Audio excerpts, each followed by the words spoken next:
You may never have heard of Victorian crawlers, but what you're about to hear is an eye-opening account of the most desperately poor people of 19th century London. These forgotten souls huddled on workhouse steps, begged from beggars themselves, and endured unimaginable hardship that will make you shudder. Here's what life was really like for the crawlers of Victorian London. Hey, quick thing before we start. If you actually listen to these regularly, hit like or subscribe. I always wonder where everyone's at, so comment your city and what time it is. Weird to think some of you are having breakfast in London while I'm recording this at night here in the States. Alright, we're heading to Victorian London in a minute. But first though, get comfortable. Seriously, take a second. Adjust whatever needs adjusting. You're not going to want to move once we start. Your eyes open to darkness. Your back is screaming from the hard stone beneath you. Not a gentle kind of pain, but the deep, grinding ache that comes from sleeping on cold workhouse steps for weeks on end. Welcome to your life as a crawler of St. Giles. The woman next to you shifts slightly. She's old, or at least looks it. Hard to tell actual age when poverty has weathered someone's face like a cliff facing the sea. You're both huddled together, not from affection, but from the desperate need for warmth that comes with having no shelter but the doorway of a London workhouse. Unlike your warm bed right now, where you can stretch out freely, you haven't been able to lie down properly for days. You sleep sitting up, head reclining against the workhouse door, a position that brings no true rest, only a strange half-consciousness, a constant dozing that never quite becomes actual sleep. "Can't feel my feet anymore," mutters the woman beside you, her voice barely audible over the distant sounds of carts beginning to move in the early morning streets. "Better that way," you reply. "Mine hurt too much when I can feel 'em." You know the nickname they've given your kind, dosses. It comes from this perpetual dozing state. Even now as we're talking, your eyelids feel like they weigh 50 pounds each, but you're never fully asleep. There's a part of you that always stays alert, even with your eyes closed. One wrong move, one unguarded moment, and what little you have might be taken. The dawn light is starting to creep into the streets of St. Giles, and with it comes your first decision of the day. Your stomach is empty, not the kind of hungry you feel when dinner's running late, but the hollow, painful emptiness that comes from days of inadequate food. You need tea. The warm liquid won't fill you, but it'll chase away the chill that's settled deep in your bones from another night exposed to London's damp air. The woman next to you, Mary, you think her name is, though names matter little in this world, has a broken teapot. No handle, no spout, but it holds liquid, and that's enough. Between the five of you who regularly share these steps, you've managed to collect some used tea leaves from a nearby house. The servants there sometimes take pity. "Think we might get a penny today?" asks Mary, her voice carrying a hope her eyes don't share. "Maybe," you say, though neither of you believes it. A penny. That's all it would take to buy fresh tea leaves instead of the used ones you've collected. 1 penny for a moment of comfort that people with homes wouldn't even think twice about. You glance down at the child sleeping against your side. She's not yours. She belongs to Sarah, who works at a coffee shop several streets over. Sarah leaves her here with you during her shifts, and the arrangement works for everyone. The child gets someone to watch her, Sarah can work, and well, you get a small bit of human connection, plus the body heat of a small person pressed against you. "She's pushing her head under my chin when it's very cold," you explain to a passing woman who looks at you curiously, "cuddles up to me so that it keeps me warm as well as itself." The child coughs, a wet, concerning sound that speaks of cold and damp and not enough food. But you've heard worse.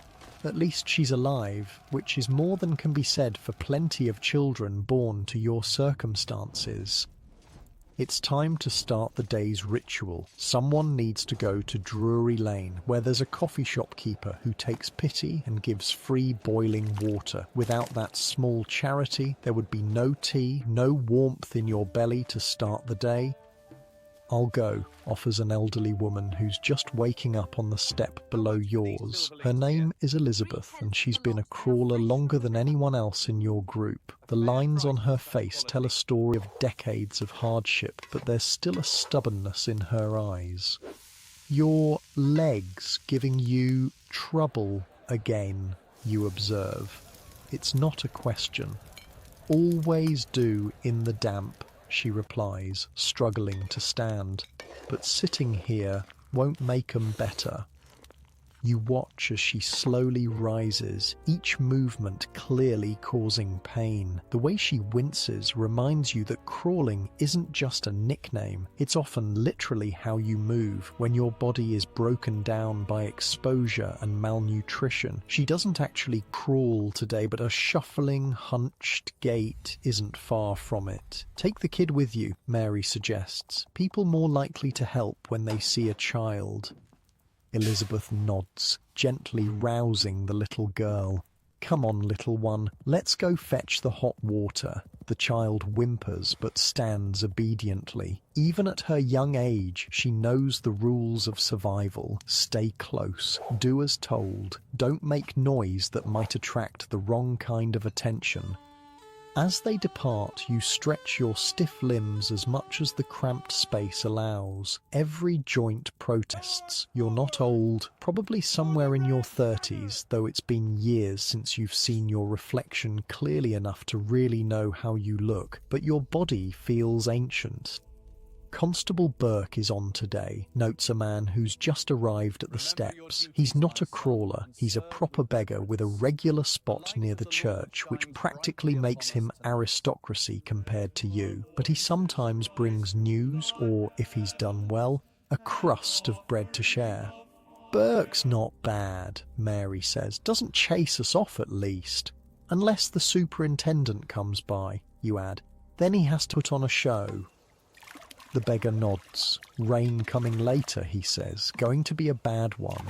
This news sits heavy between you. Rain means getting soaked through. It means the ague that follows, the shivering that seems to reach your very soul. It means the steps become slippery and even more dangerous. But there's nowhere else to go. "I miss walls," you say suddenly, surprising yourself with the admission. "Real walls. A roof." Mary gives you a sidelong glance. "Don't start with that. No use thinking about what we don't have." She's right, of course. Dwelling on former comforts only makes the present harder to bear. But sometimes the memories slip out anyway. A warm fire, a proper bed, food that wasn't scavenged or begged for.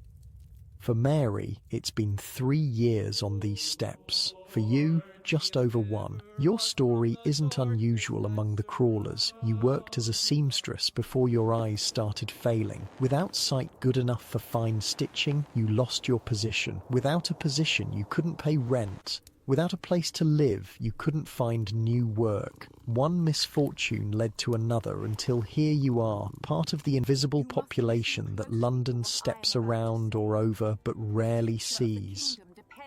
"I heard Martha got work," the beggar offers, breaking into your thoughts. "Cleaning floors at some gentleman's house in Mayfair." The news travels through the small group like an electric current. Work, real work. It happens occasionally. One of you escapes the steps.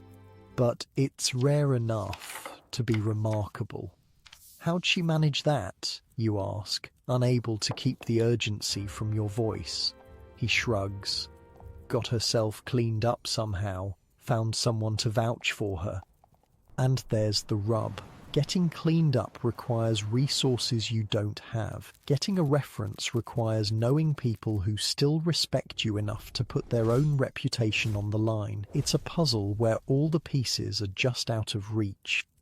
The beggar moves on after sharing his news, heading to his spot before someone else claims it. The hierarchy of London's streets is strict and unforgiving. Beggars look down on crawlers, shop owners chase away beggars, the police move everyone along when complaints come in. And at the bottom are you and your companions, too weak even to beg properly, reduced to accepting charity from those only slightly better off. Elizabeth returns with the child and the precious hot water. The tea is made, weak, reused leaves producing something that barely deserves the name, but it's hot and it has the memory of flavour. The broken teapot is passed around carefully, each of you taking a small sip before passing it to the next. There's an unspoken etiquette even here at rock bottom. Sarah will be by at 4 to get her, Elizabeth says, nodding at the child who's curled up again, already halfway to that same dozing state that characterises all of you. The tea is gone too quickly, leaving behind only the ghost of warmth in your stomach. It's not enough. It's never enough, but it's something.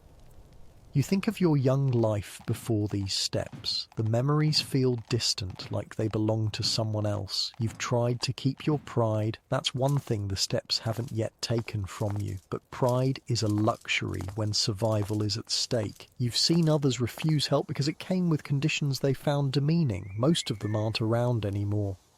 The rain the beggar predicted arrives earlier than expected, a sudden downpour that sends people on the streets scurrying for cover. There is no cover for you except the slight overhang of the workhouse door, and that only helps if the wind isn't blowing the rain sideways, which it often does. "Under the door," Mary commands, pulling the child closer to the scant protection of the workhouse entrance. You all press together, a huddled mass of damp humanity seeking whatever shelter you can find. Within minutes, you're soaked through. Your clothes, the same ones you've worn for months, cling to you like a second skin, cold and uncomfortable. The child whimpers, and you try to shield her with your body, but it's a futile gesture. Everyone gets wet. "Look at them," says a passing gentleman, umbrella held high as he hurries by. Like animals, his companion glances over, face twisted in disgust. Should be cleared away, bad for business having them there. They don't lower their voices, don't consider that you might hear or understand. In their eyes, you're not people. You're an inconvenience, an eyesore, something to be removed rather than helped. The workhouse door suddenly opens, nearly sending those leaning against it tumbling backward. A stern-faced woman peers out, her expression making it clear that she finds your presence objectionable. "Move aside," she orders, blocking the entrance. You shuffle to the edge of the steps, still trying to stay somewhat under the limited shelter of the entryway. The woman watches, arms folded. "You know the rules," she says. "You can come in and pick oakum for 3 days, or you can stay out here. Can't have it both ways." Picking oakum, the punishment task of unravelling old ropes until your fingers bleed, working for hours in exchange for a hard bed and barely edible food. It's considered a deterrent, not a help. The workhouse isn't meant to be comfortable. It's designed to be just barely preferable to death on the streets. And sometimes even that line blurs. "Got a place for the child?" you ask, nodding toward the little girl. The woman's face softens almost imperceptibly. Children's ward, but she can't leave when she pleases like the casual ward. She'd be committed properly, and that settles it. Sarah would lose her child if you took that option. The workhouse separates families as a matter of policy, believing poverty is somehow contagious among relations. "We'll manage," Mary says firmly, pulling the child closer. The door closes, leaving you all back in your original positions, but considerably wetter. The rain continues to fall, and you can already feel the chill settling into your bones. Tomorrow will bring aches, possibly fever, but that's tomorrow's problem. For now, you focus on the small task of surviving the next hour. Then, the hour after that, Breaking life into these tiny increments is the only way to keep going when the future holds no obvious hope. "Tell us about your son again," Elizabeth says to Mary as the rain drums on the stone around you. Mary's expression shifts, a shadow of her former self visible as she speaks of the boy she raised, now a young man of 15 with unjustifiable pride that keeps him from selling matches even as they both starve. "Could be working," she says, her voice carrying both frustration and defense. "Smart lad, but he says there are things he won't do, jobs beneath him." "No job beneath you when your belly's empty," Elizabeth comments. "He'll learn," Mary sighs. "Harder way than needs be, but he'll learn." The conversation drifts, as it often does among the crawlers, between immediate concerns, the rain, the cold, hunger, and distant dreams, a room with walls, steady work, enough food. The chasm between those two realities is so vast that the dreams might as well be fantasy, but they're necessary. Without them, what would be the point of enduring another day on these steps? The child has fallen asleep again, despite the rain and discomfort. Children adapt, you've noticed. They find ways to exist in whatever circumstances they're born to or thrust into. It's a kind of resilience that's both miraculous and heartbreaking. "Someone coming," warns Elizabeth, her eyes fixed on a figure moving purposefully toward your group. It's not the police or workhouse staff. They have a certain way of walking that signals authority and trouble. This is different. A woman, well-dressed, but not ostentatiously so, carrying something under her arm. "You there?" she calls as she approaches. "The child's mother. Is she here?" "Works at the coffee shop," Mary answers cautiously. "Back at 4. The woman nods, coming closer. She looks uncomfortable, like someone forcing herself to complete an unpleasant task. Her gaze keeps slipping away from your faces. "I'm from the Ladies' Charitable Association," she says, her voice clipped. "We've heard about the child being out in all weather. It's not proper care. A chill that has nothing to do with the rain runs through you. The child is now awake, sensing the tension, pressing herself against your side. She's well looked after," you say firmly. "Her mother works, does what she can. Nonetheless," the woman continues, "children should not be raised on the streets. We have an orphanage." "She's not an orphan," Elizabeth cuts in, her voice sharper than you've heard it. "She has a mother who loves her." The charity woman looks pained. Love isn't enough when a child is exposed to the elements, to disease, to unsavory influences. She means you.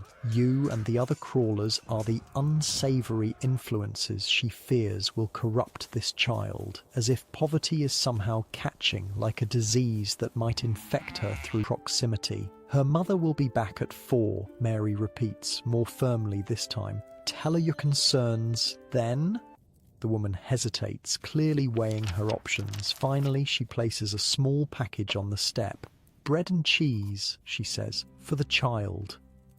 Then she's gone, hurrying away as if afraid to linger too long near your misery. The package sits untouched for a moment. Pride and hunger wage their eternal battle. Hunger wins, as it almost always does. The food is divided, the largest portion for the child as the intended recipient, but small pieces for each of you. It's the first real food you've had in days. You eat slowly, savouring each bite, knowing it might be long before such bounty comes again.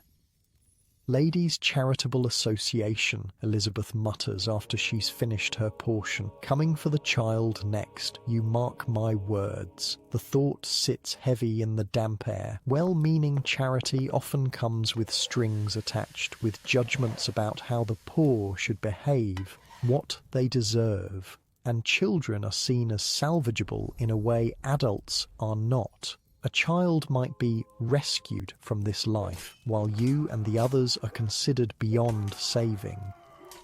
But that's a worry for another hour. For now, the rain has slowed to a drizzle, and your stomach is less empty than it was. Small victories, but victories nonetheless. The day stretches ahead, hours of discomfort to endure before nightfall brings its own challenges.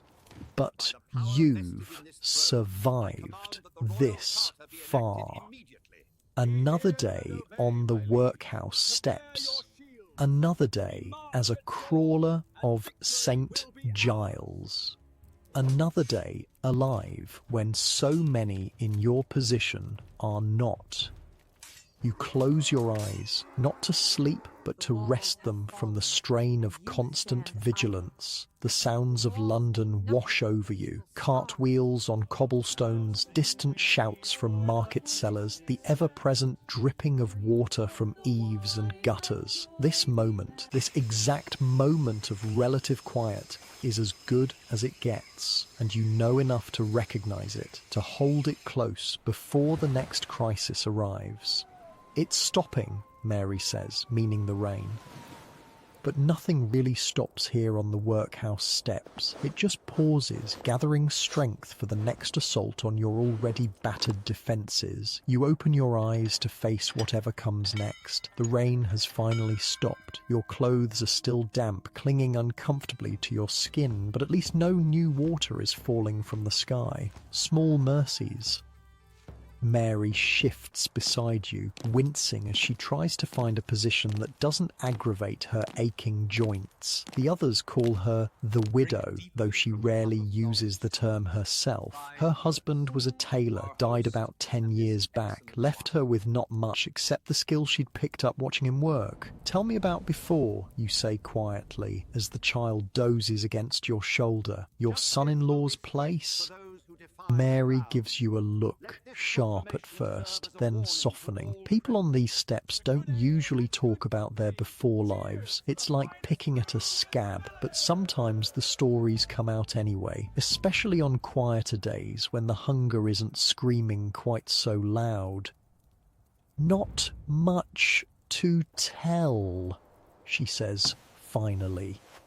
"My Arthur, that's my husband. He was good with a needle, taught me some, though my eyes were never as sharp as his." She rubs at her eyes now, as if remembering. They're red-rimmed, perpetually irritated from the smoke of London and whatever illness has been slowly claiming her vision. "When he passed, I went to live with my daughter and her husband. He's a marble stone polisher, or was. Health's not good." "Fancy job," Elizabeth comments, clearly trying to picture something so far removed from your current circumstances.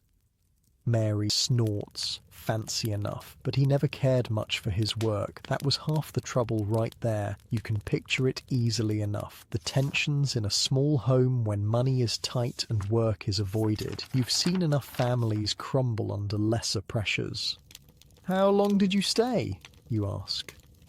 "Nearly 8 years, she says, a hint of pride in her voice. "Wasn't all bad at first. I helped with the house, with their children, did what tailoring I could while my eyes still allowed it." The way she says it reveals so much. The slow decline of her vision, the gradual reduction in her usefulness to the household, the shifting of power as she became a burden rather than a help. "Stone polisher," mutters the man who's joined your group more recently. You call him James, though you're not entirely sure that's his name. "Met one once. Hands like sandpaper. Could strike a match just by thinking about it." Mary nods. "That's the job. But my son-in-law's hands were soft as a clerk's. Like I said, he never took to the work." "What changed?" Elizabeth asks. "After 8 years?" Mary's face darkens. She glances at the boy sleeping a few steps below you, her son, 15 years old but looks younger, painfully thin, with that strange mix of childhood and old age that extreme poverty stamps on the young. "The fighting got worse," she says, finally. "My daughter, her husband, me, the boy. Too many bodies, not enough bread. The things that get said when everyone's hungry. She trails off, lost in memories you can see playing across her face like shadows. Must have been bad, you prompt gently, to make these steps seem better. Wasn't my choice, she says sharply. Then, softer, well, not entirely. I could see what was happening. My presence was making things worse for my daughter. The arguments between her and her husband, sometimes about me, sometimes just with me as the excuse. I thought if I left, maybe they'd have a chance. And the boy, you ask, looking at her son? She sighs deeply, a sound that seems to come from some hollow place inside her. He wouldn't stay without me, stubborn, like his father that way. Elizabeth makes a small noise that might be sympathy or might be judgment. The line between the two gets blurry out here. No one has the energy for pure compassion. So one morning we just left, Mary continues. Took what little was ours, which wasn't much, and walked out. Thought we'd find some place. Work, maybe a room.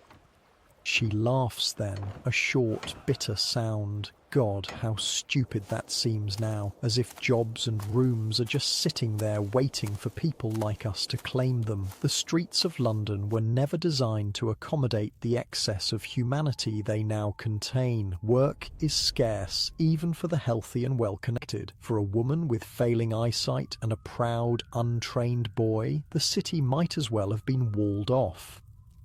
First night was the worst, Mary says, her voice dropping so low you have to lean in to hear her. We walked all day. My feet were bleeding through my boots. The boy was hungry, kept asking when we'd stop, and I had no answer, nowhere to go. You nod, remembering your own first night without shelter, the disbelief that keeps you walking long after your body is begging to stop, the certainty that there must be some solution just around the next corner, the slow, crushing realization that the streets don't care if you have nowhere to sleep. "Where'd you end up?" asks James. "Church steps at first," Mary says. "St. Martin's. Wasn't bad for a few nights, but the constables there are strict. Move you along quick if they catch you." That's how it goes in London, a constant shuffle from one marginally safe spot to another, never settling, never resting properly, until the body gives out enough that even that becomes impossible. Then you become a crawler, too weak to keep up the nomadic existence of the typical homeless.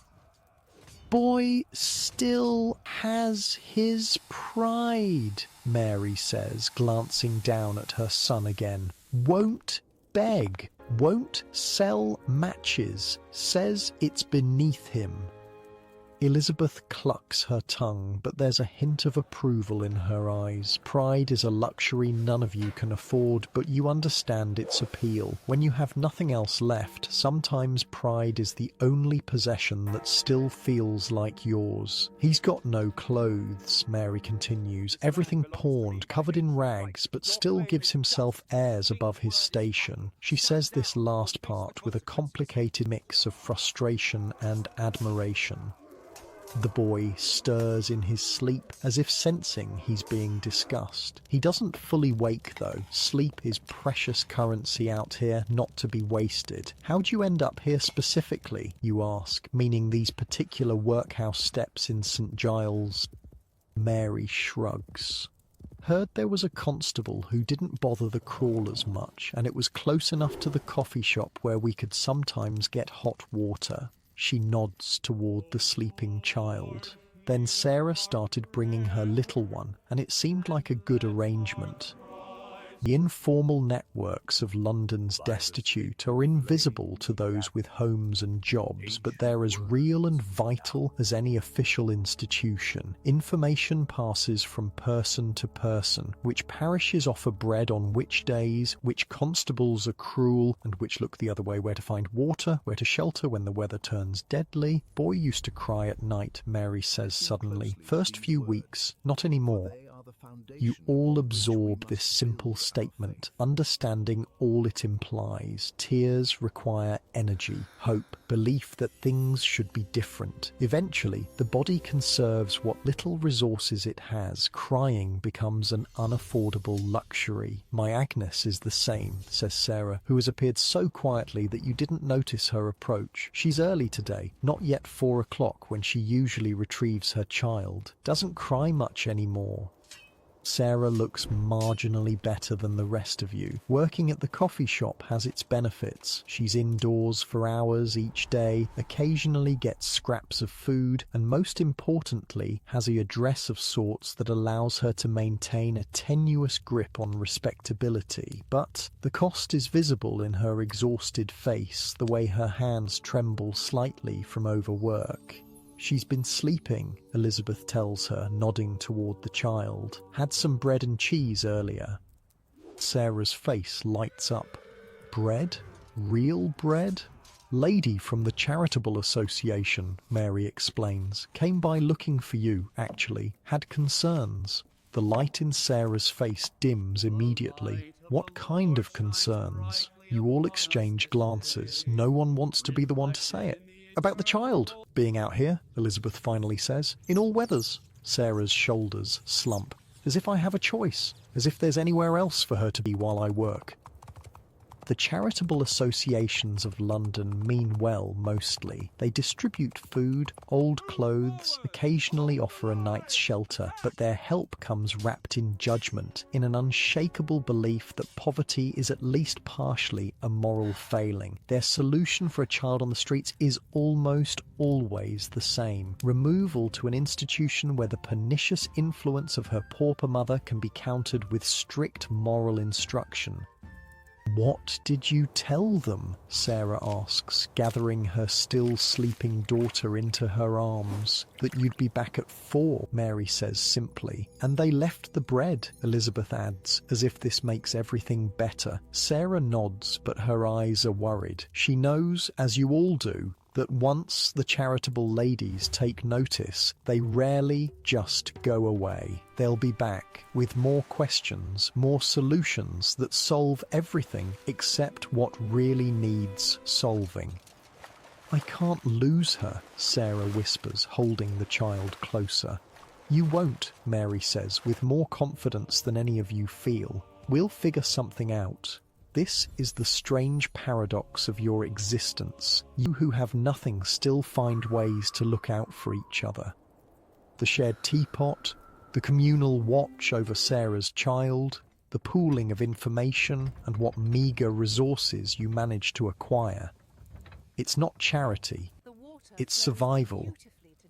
I heard a rumour, Sarah says, changing the subject with obvious effort, about the hop fields.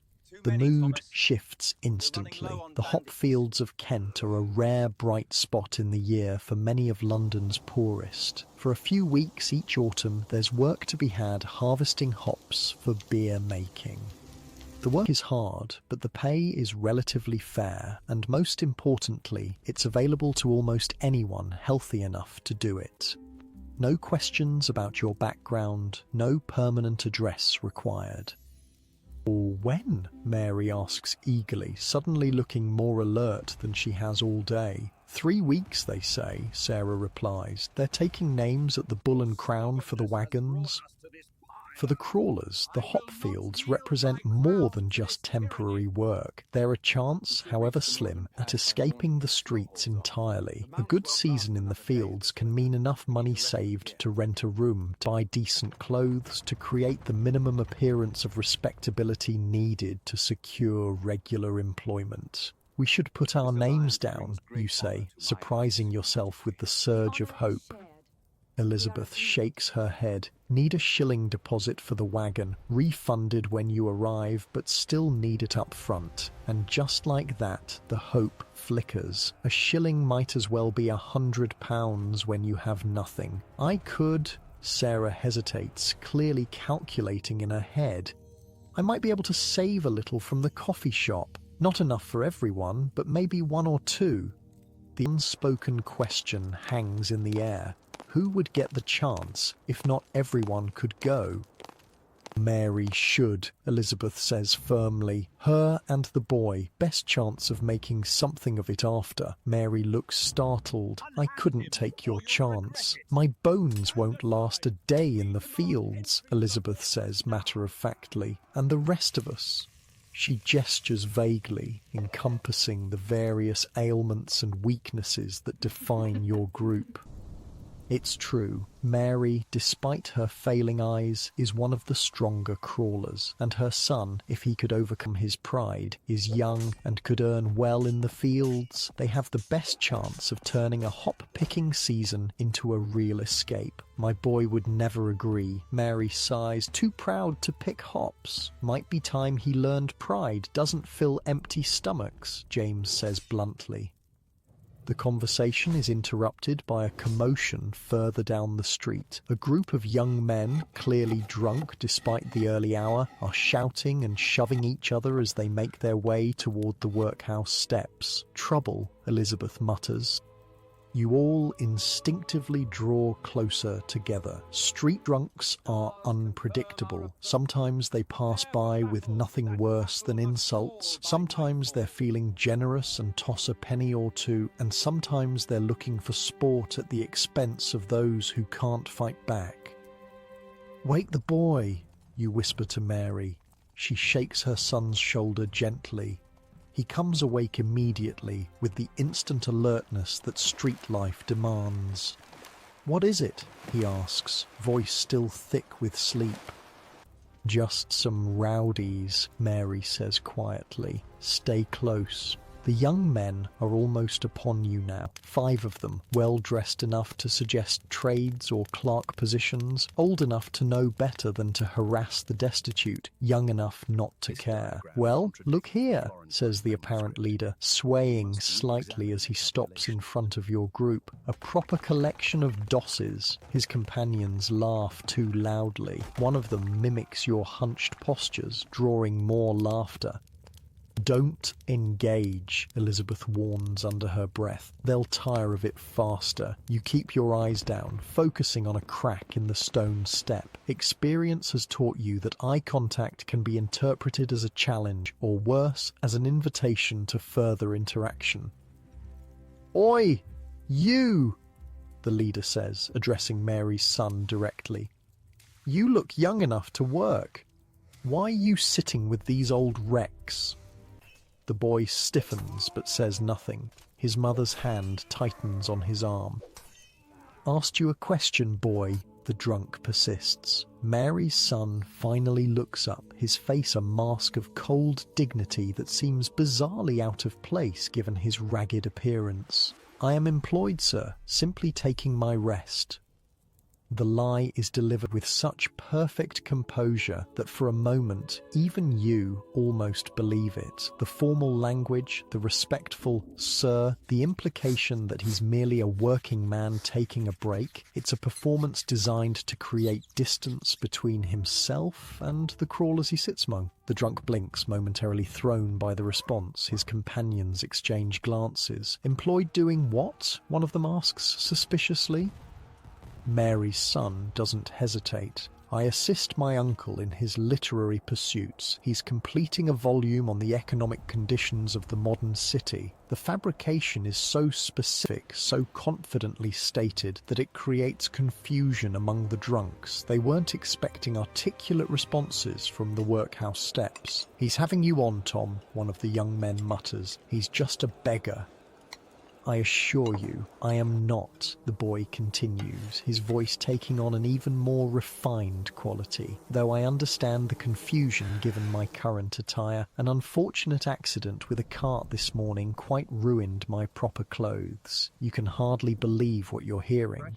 The sheer audacity of the performance and the skill with which he's delivering it is astonishing.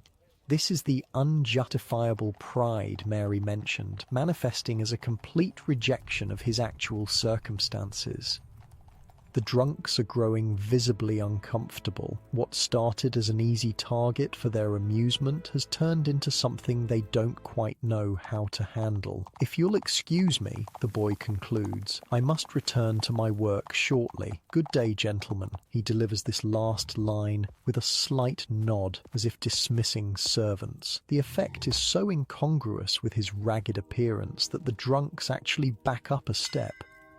"Come on," their leader mutters. "Nothing worth bothering with here." They move on, casting confused glances back at your group as they go. When they're safely out of earshot, Elizabeth lets out a low whistle. "Well, I never," she says, looking at Mary's son with new respect. Where'd he learn to talk like that?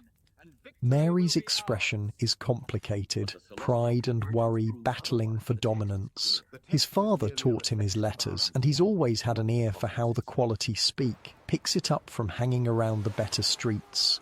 The boy's face has already resumed its usual sullen expression.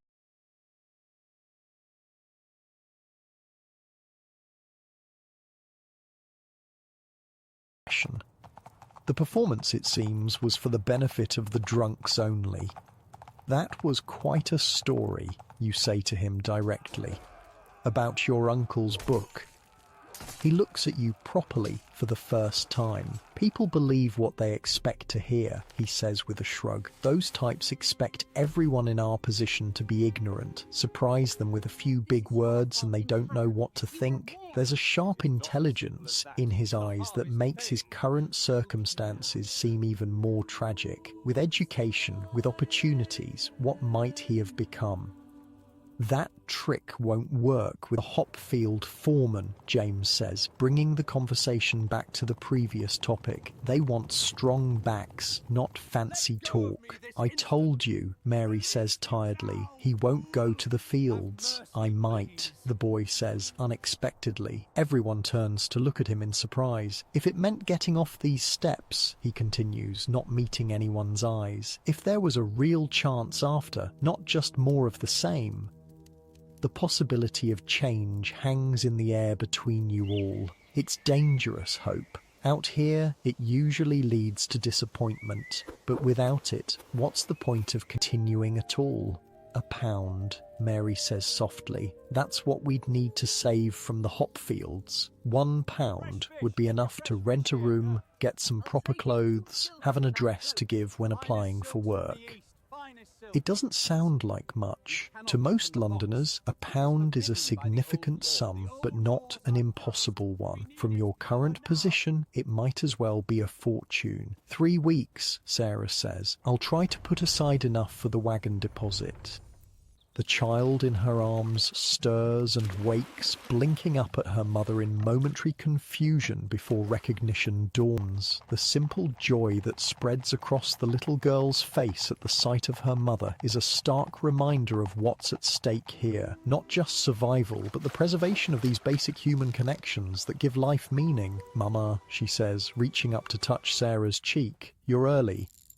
"Yes, my love," Sarah replies, the weariness in her face momentarily lifted. "I finished my work sooner today." It's another lie, of course. Sarah has likely sacrificed some of her already meagre pay to leave early, probably worried by the charitable lady's visit. But the child doesn't need to know that. "We had bread," the little girl announces importantly. "And cheese." "So I heard," Sarah says, forcing brightness into her voice. What a treat. The simple exchange, the determined attempt at normalcy despite everything, catches in your throat. This is what separates crawlers from the truly lost souls of London's streets. This stubborn insistence on maintaining the forms of human connection, of care, of hope.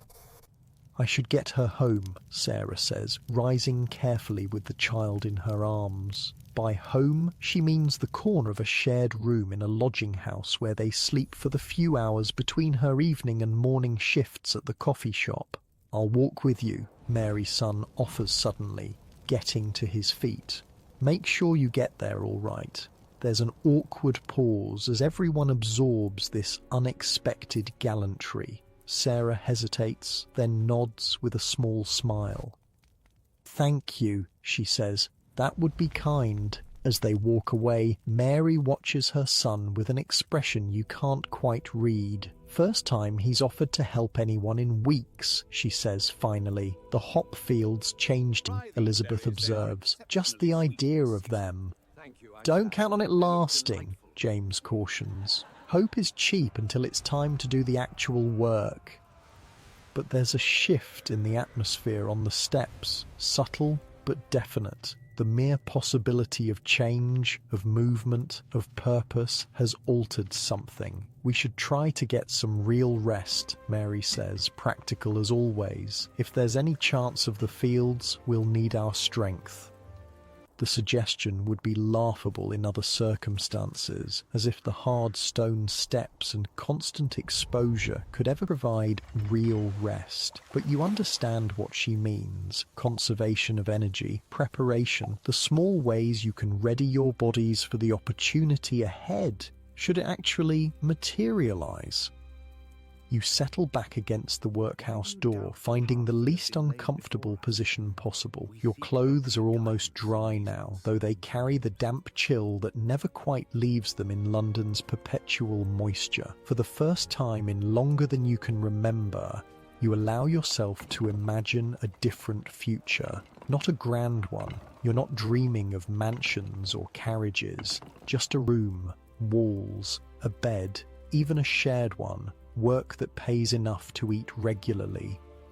It seems so modest, this dream, so attainable in theory, and yet from the workhouse steps, it might as well be the moon. Still, as you drift into that familiar half-sleep of the crawlers, the image stays with you. A room, a pound from the hop fields, a way back into the world that has stepped over and around you for so long.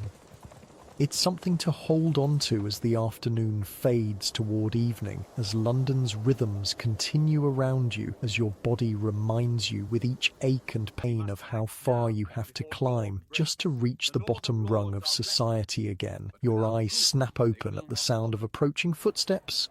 Even in half-sleep, your body reacts to potential threats or opportunities. The steps are too light for police, too purposeful for a drunk. You nudge Mary, who's dozed off beside you. "Someone coming," you whisper.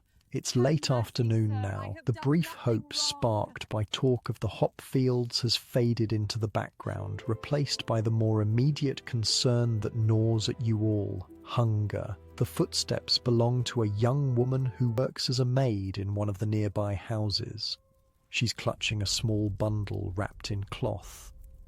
"Mrs. Wilson said to bring this," she says without preamble, placing the bundle on the step beside Elizabeth. "Kitchen scraps for the child." She glances around, not seeing Sarah's daughter. "Where is she?" "With her mother," Mary answers. "Back later." The maid nods, clearly relieved to complete her errand quickly. "There's tea leaves in there too. Used once, but still good."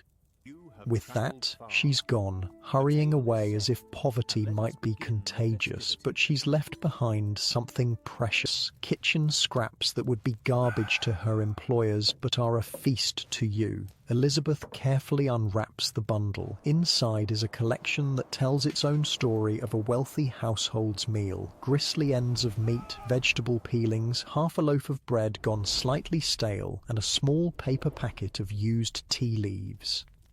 "Christ, look at that bread," James says, his voice reverent. "The bread alone is better than anything you've seen in days. Not the heel or crust that you usually fight over, but actual middle slices, just a bit too stale for delicate palates." "We should wait," Elizabeth says, though her eyes don't leave the food. "Save some for Sarah and the little one." "Save the bread," Mary suggests, practical as always. "But that meat won't keep in this heat." No one argues with this assessment. The meat scraps are already attracting flies in the warm afternoon air. Better to eat them now than let them spoil. Elizabeth divides the meat pieces with the precision of someone who's turned food distribution into an art. No one gets exactly the same amount. That would be impossible with such irregular pieces, but she ensures that the portions are fair in their own way. More for those who need it most, considering size, health, how long since someone last ate. You receive a piece of gristle with a bit of actual meat still clinging to it. The flavour when you bite into it is so intense that you feel momentarily dizzy. Fat, salt, protein, things your body has been craving for so long that the mere hint of them is overwhelming. Eat slowly, Elizabeth advises, noting how quickly James is devouring his portion. Makes it last longer. Sits better in the stomach too. This is wisdom earned through experience. Eating too quickly after prolonged hunger often leads to sickness, your shrunken stomach rejecting what it most needs. You force yourself to chew thoroughly, to savour each morsel, even though every instinct screams at you to gulp it down before someone takes it away. Good day for scraps, Mary comments between careful bites. Must have been a proper dinner party. Sunday roast, I reckon, James says. Smells like lamb. This casual assessment of your meal's origins would seem bizarre to anyone not in your position, but the crawlers become experts in the cast-off remnants of other people's lives. You can tell a household's wealth by their garbage, can trace the outlines of celebrations through what gets thrown away. The meat, small portion though it is, works a kind of magic on your group. Colour returns to faces, postures straighten slightly, eyes grow more alert. It's not just the nutrition, though God knows you need it. It's the psychological effect of eating something that came from a proper kitchen, that was part of a normal meal. We should make tea, Elizabeth suggests, eyeing the packet of used leaves. When Sarah brings the child back, they can have some too. The ritual of tea-making is sacred among the crawlers, one of the few civilized practices you've managed to maintain despite everything. The leaves from the maid are a treasure, used only once in their household, which means they still have plenty of flavour left for your purposes. I'll go for water, you offer, feeling stronger after the food. The trip to Drury Lane is one you take turns making. It's not far as the crow flies, but when every step requires effort, when your shoes are falling apart and your body aches from sleeping on stone, even short distances become journeys. Take the teapot, Mary says, handing you the broken vessel that serves as your communal property. It's barely recognisable as a teapot anymore. No lid, no handle, the spout broken off long ago, but it holds water, and that's all that matters. You tuck it carefully under your arm, making sure the cracks that have been forming don't widen with the movement. Back soon, you tell the others, leveraging yourself up from the steps with effort. Standing fully upright takes a moment. Your body has grown accustomed to the hunched position of the steps and your spine protests the change. Once you're steady, you begin the walk to Drury Lane. The streets are busy with late afternoon traffic, workers heading home, delivery boys making final rounds, street vendors trying to sell the last of their wares before day's end. You move through this flow of humanity like a ghost, unnoticed and unremarked upon. That's the strange power of extreme poverty. It renders you invisible. People's eyes slide right past you, as if acknowledging your existence would somehow implicate them in your suffering. Occasionally, someone's gaze will catch you for a moment, their expression shifting to discomfort or pity before quickly moving on. The coffee shop on Drury Lane comes into view, a modest establishment catering to workers and tradespeople rather than the genteel. The owner, Mr. Parker, is one of the few people in London who regularly shows kindness to the crawlers, allowing you to fill your vessels with boiling water when business is slow. You enter cautiously, waiting near the door until he notices you. The smell of coffee and baked goods is so powerful that your recently fed stomach growls embarrassingly loud. "Nah," Mr. Parker says when he spots you. "Water for the steps, is it?" You nod, holding out the broken teapot. "If it's not too much trouble." "Never trouble," he says, taking the pot from your hands. "Just mind you don't scald yourself on the way back. That thing's got no handle for a reason." As he fills the pot from the large kettle that constantly simmers on his stove, you spot Sarah working in the back corner, clearing tables. She doesn't see you, focused on her task, and you don't draw attention to yourself. Better not to remind her employer of her connections to the crawlers. "Where's little Agnes today?" Mr. Parker asks as he carefully returns the filled teapot to you. "Not seen her about?" "With her mother," you answer. "She came early to fetch her." He nods approvingly. "Good, good. Weather's turning again. No place for a child out there." The genuine concern in his voice makes you wonder, not for the first time, why this particular man has such compassion when so many others look straight through you. Perhaps he knew poverty himself once. Perhaps he has family who fell on hard times. Or perhaps he's simply one of those rare souls born with an inability to ignore suffering. "Thank you," you say, more heartfelt than the simple words can convey. "Go on then," he says gruffly, seemingly embarrassed by gratitude, "before it cools." The return journey requires even more care than the trip out. The teapot is hot, its contents precious. You curl your body around it protectively as you navigate the increasingly crowded streets. A spill would mean returning empty-handed, or worse, having to wait until tomorrow for another chance at hot water.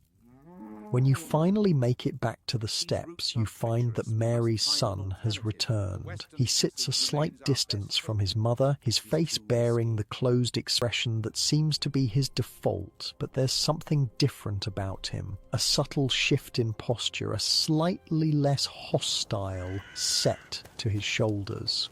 "Sarah?" you ask, carefully setting down the teapot on the flattest part of the step. "Took the child to the lodging house," he answers. "She's got night shift at the coffee shop soon."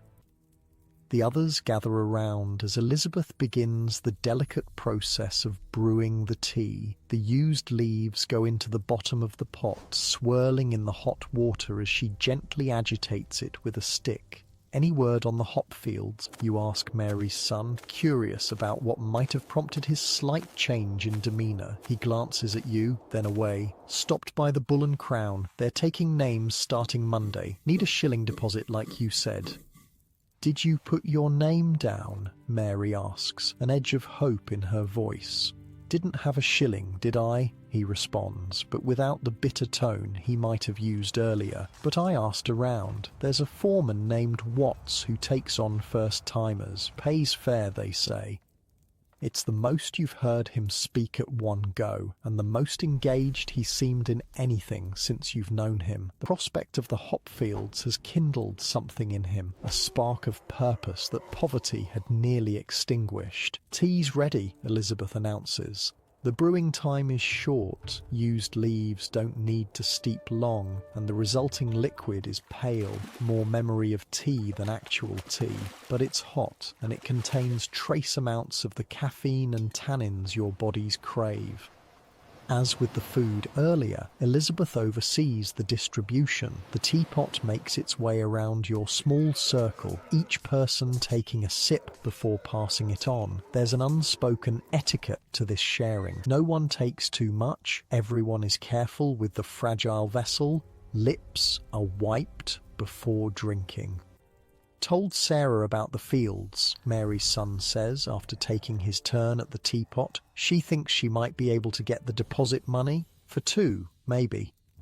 Mary's eyes widen slightly. "She'd do that? Why?" He shrugs. "Says she owes us for watching the kid." The simple transaction, childcare in exchange for a chance at the hop fields, makes perfect sense in the economy of the streets. No one here expects charity without reason. Everything is exchange. Everything has its price, even kindness.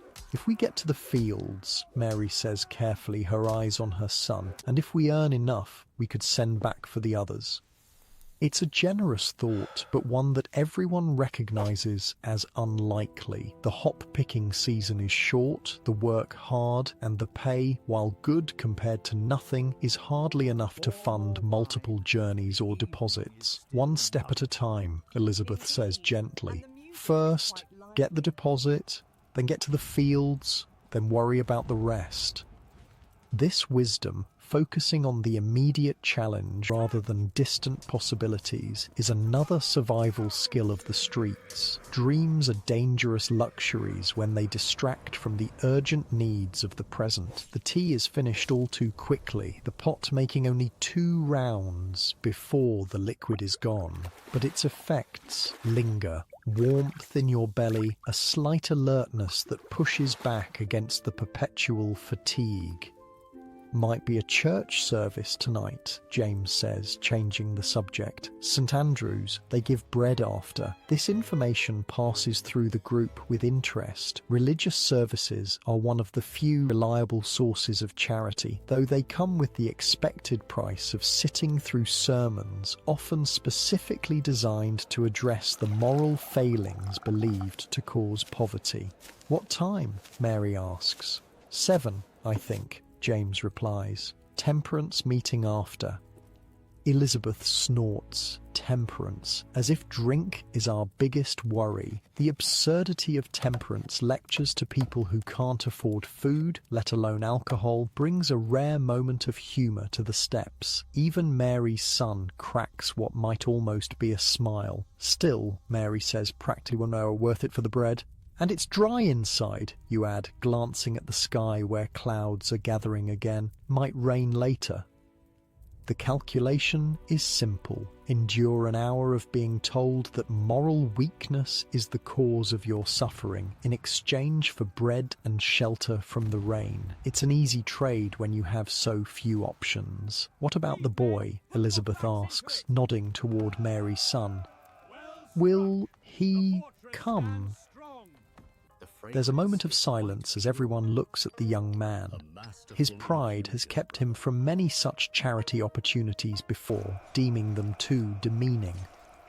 I'll come, he says after a pause. If there's bread, another small victory for practicality over pride. Something is shifting in him, whether from hunger or the prospect of the hop fields or some internal reckoning only he knows. As the afternoon wears on, more crawlers arrive at the steps, drawn by the approaching evening and the relative safety of numbers. Some you know by name, others just by sight. Each has their own story of how they ended up here, though the broad strokes are often similar. Illness, job loss, family breakdown, the merciless mathematics of London poverty where one misfortune cascades into complete destitution.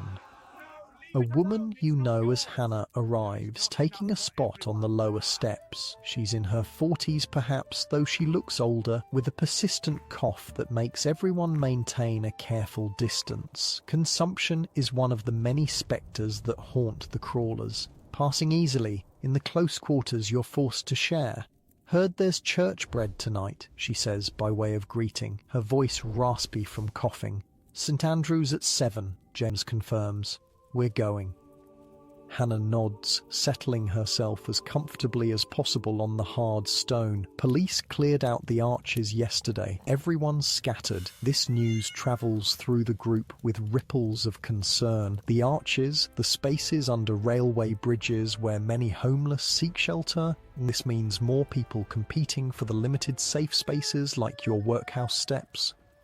They won't bother us here, Elizabeth says with more confidence than anyone feels. Burke's on tonight. He leaves us be. The conversation turns to other news from around the neighbourhood. Which parishes are offering relief? Which areas are seeing increased police presence? Which lodging houses might take in someone without the full payment up front?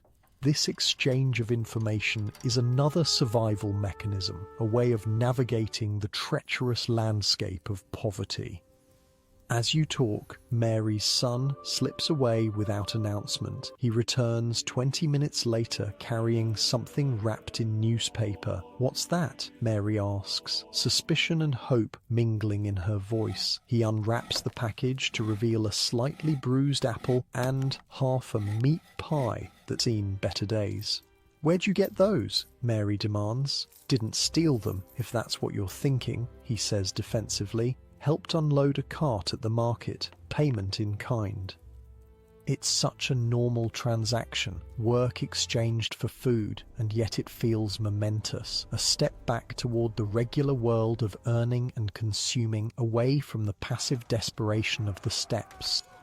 He breaks the apple into quarters, carefully cutting around the worst bruises with a small knife he produces from somewhere in his ragged clothes. The pie he divides with equal precision. Neither would be enough for one person in normal circumstances, but shared between your small group, it's an unexpected bounty. "What kind of work?" Mary asks as she accepts her portion, clearly trying to sound casual.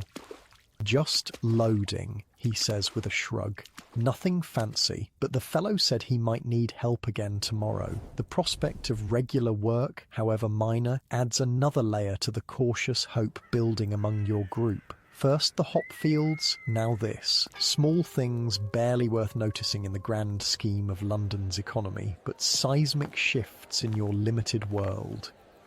The pie, though cold and slightly stale, tastes incredible. It's proper food, prepared in a kitchen, sold in a shop, a far cry from the scraps and charity bread that form the bulk of your diet. You savour each tiny bite, making it last as long as possible. "Good. In it?" Mary's son says, watching your faces as you eat. There's a hint of pride in his expression, a glimpse of what he might be if circumstances were different. A young man bringing home wages, contributing to a household, finding his place in the world. "Very good," Elizabeth confirms, finishing her small portion with the careful attention of someone who knows the next real meal is far from guaranteed. "You've done well, lad." The simple praise brings a flush to the boy's pale cheeks. Approval is as rare as good food on these steps. "Market needs help most mornings," he says, looking at his hands rather than meeting anyone's eyes. "Could try again tomorrow." "We should all try," you suggest, emboldened by the day's small victories. Different places increase the chances. It's an obvious idea, but one that hasn't seemed worth pursuing when the mere act of surviving from hour to hour takes all your energy. Today, with food in your stomach and the promise of bread at the church later, it suddenly seems possible to think beyond the immediate moment. The afternoon is fading toward evening now, the light taking on the golden quality that briefly makes even London's grimiest corners look almost beautiful. People are heading home from work, the street growing quieter as shops close and workers disappear into lodging houses and apartments.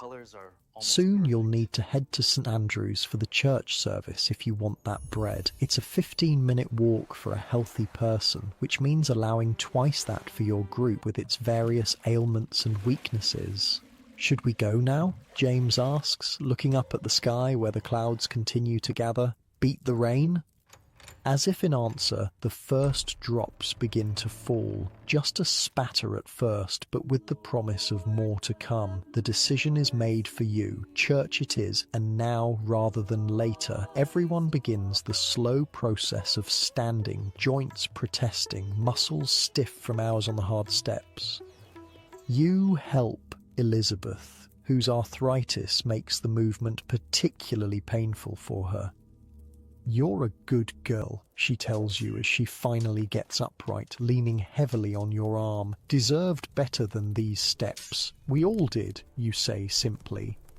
As your ragtag group prepares to make its way to St Andrews, you cast one last glance back at the workhouse door that has become your home of sorts. It offers little enough protection, yet leaving even this scant shelter creates anxiety. Will other crawlers claim your spots? Will the police move everyone along while you're gone? Will the rain soak the steps so thoroughly that they'll be unusable when you return? but bread and temporary shelter from the rain outweigh these concerns. You join the others as they begin their slow procession toward the church, each step deliberate, each movement carefully calculated to conserve energy. The hope that has been building throughout the day, the hop fields, the market work, the unexpected food, carries you forward. Tomorrow might be different. Tomorrow might be the beginning of something else. Tomorrow, perhaps, you won't be just a crawler anymore. For now, though, you are still what London has made you. Invisible, except when you're a nuisance, desperate enough to make tea from used leaves, grateful for stale bread and scraps, a ghost drifting through the edges of a city that has no place for those who fall.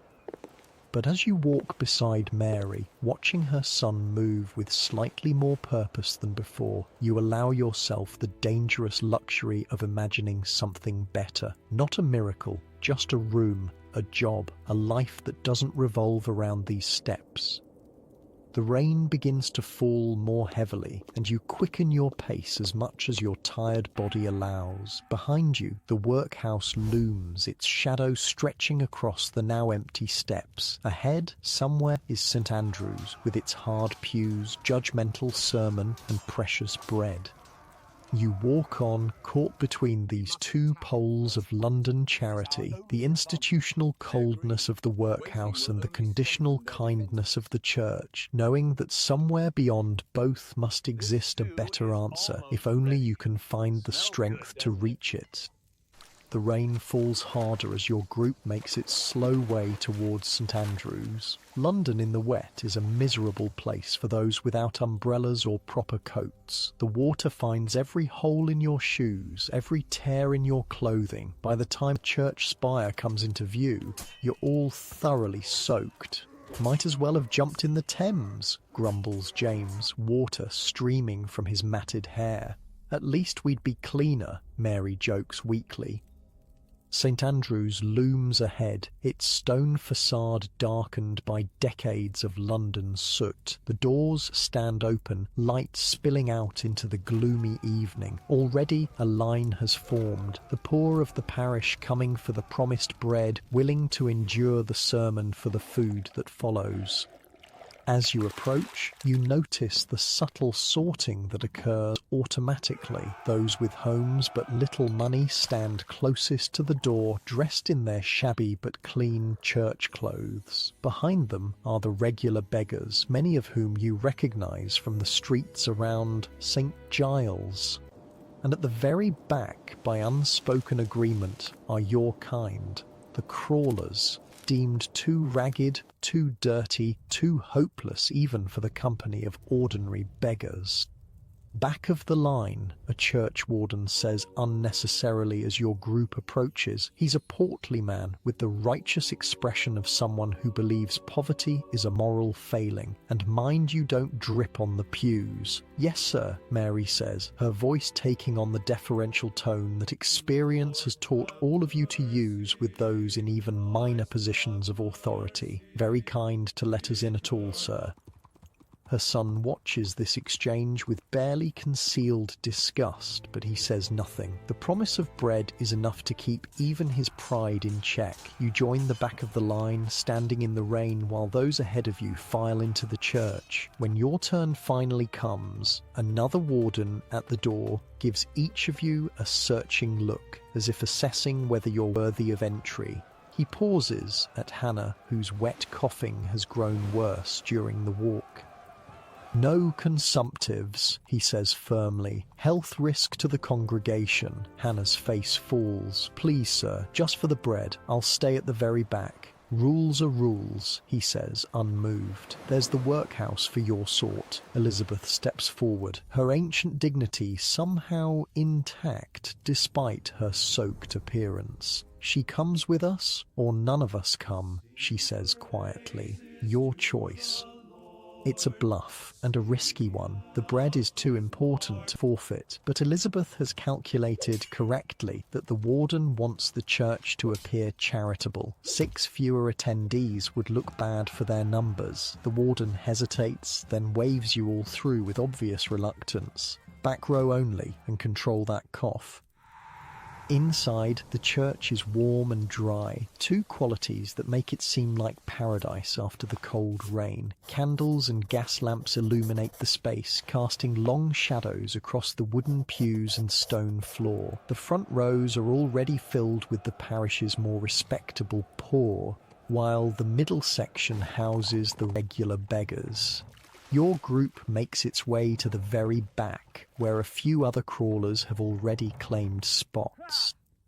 "Look," Mary whispers, nodding toward the front of the church. "Sarah's here." Sure enough, Sarah is seated in the middle section, little Agnes beside her. She's clearly come straight from the coffee shop, still wearing the apron that marks her as a working woman. The child leans against her mother's side, eyes half closed with exhaustion.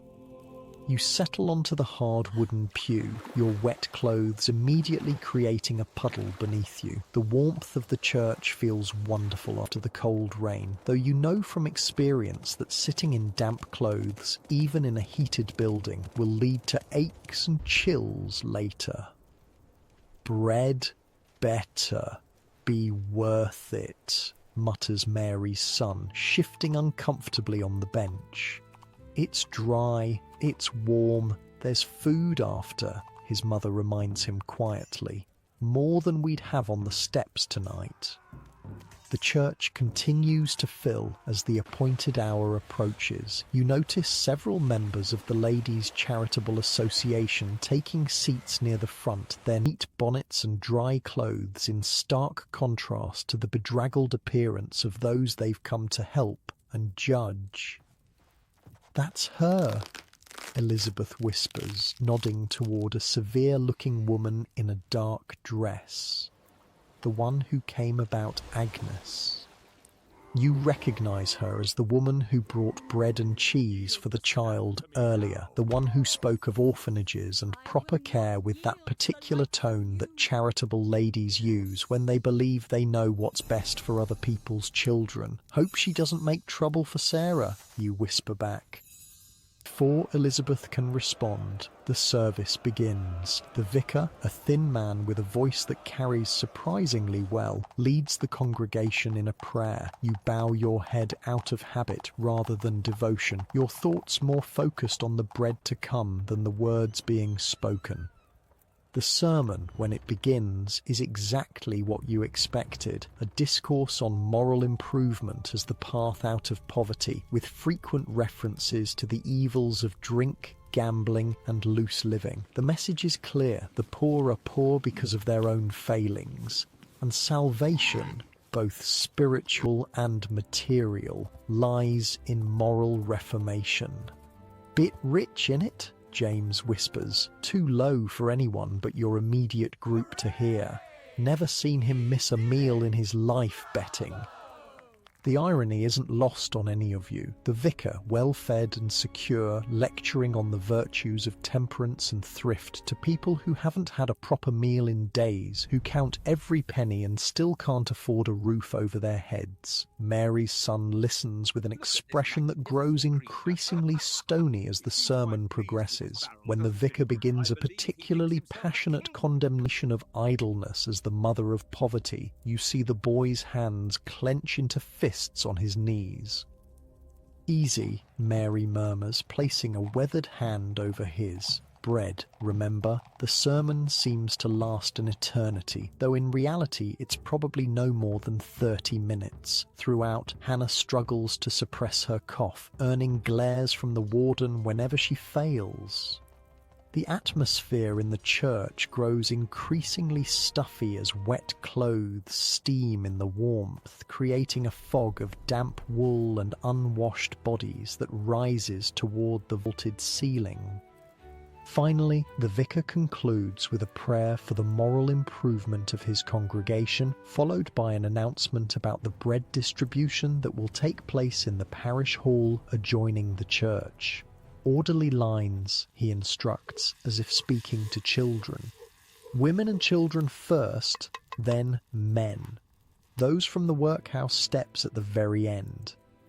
This last directive brings a murmur of discontent from your section, quickly silenced by a sharp look from the wardens. The hierarchy is clear and non-negotiable. Even among the poor, there are divisions, and crawlers are at the bottom.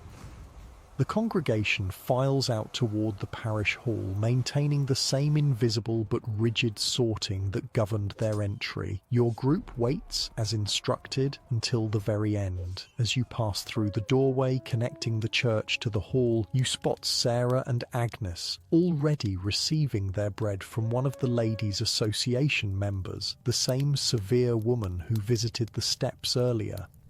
The woman is speaking to Sarah, her expression concerned but unyielding. Sarah keeps shaking her head, holding Agnes closer to her side. Even from a distance, the tension in the exchange is obvious. Trouble, Elizabeth observes quietly. You make your way to the breadline, moving as quickly as your tired bodies allow. By the time you reach the table where the distribution is happening, Sarah and Agnes have been escorted to a side room by the charitable lady and another woman from the association. "1 piece each," says the man, handing out the bread, barely looking at your group. "Take it and go." The bread is fresh, at least, large leaves cut into thick slices. Each piece would sell for a penny at a bakery, making it a significant windfall for people in your position. You accept your portion with the appropriate show of gratitude, tucking it carefully into a pocket to keep it as dry as possible for the journey back. Mary's son takes his bread without a word of thanks, earning a disapproving look from the distributor, but he's already turning away, his attention fixed on the side room where Sarah and Agnes have been taken. "What do you think they're doing?" he asks his mother, nodding toward the closed door. "Nothing good," Mary replies grimly. "Those ladies have decided Agnes needs saving, I'd wager." The bread distribution continues efficiently, each crawler receiving their portion and moving aside for the next. When everyone in your group has their share, you gather near the exit, reluctant to head back into the rain, but aware that your welcome in the warm, dry hall is limited. "Should we wait for Sarah?" you ask, glancing toward the side room. "Make sure she's all right?"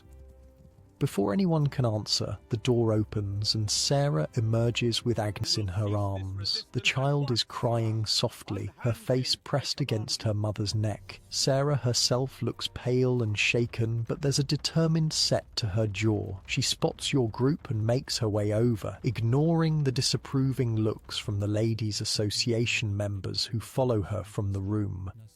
"They want to take her," she says without preamble, her voice low and urgent. "Say a child needs a proper home, not a lodging house room and workhouse steps. They can't just take her," Mary says, though her tone suggests she's not entirely convinced of this.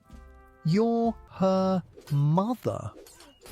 "They can, if they decide I'm unfit," Sarah replies bitterly. And a coffee shop girl with no husband fits their definition nicely.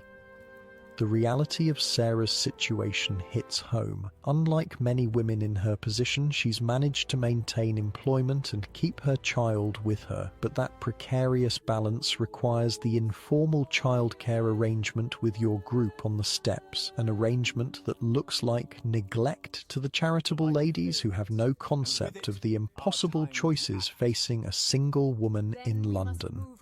"What will you do?" Elizabeth asks, her voice gentle but practical.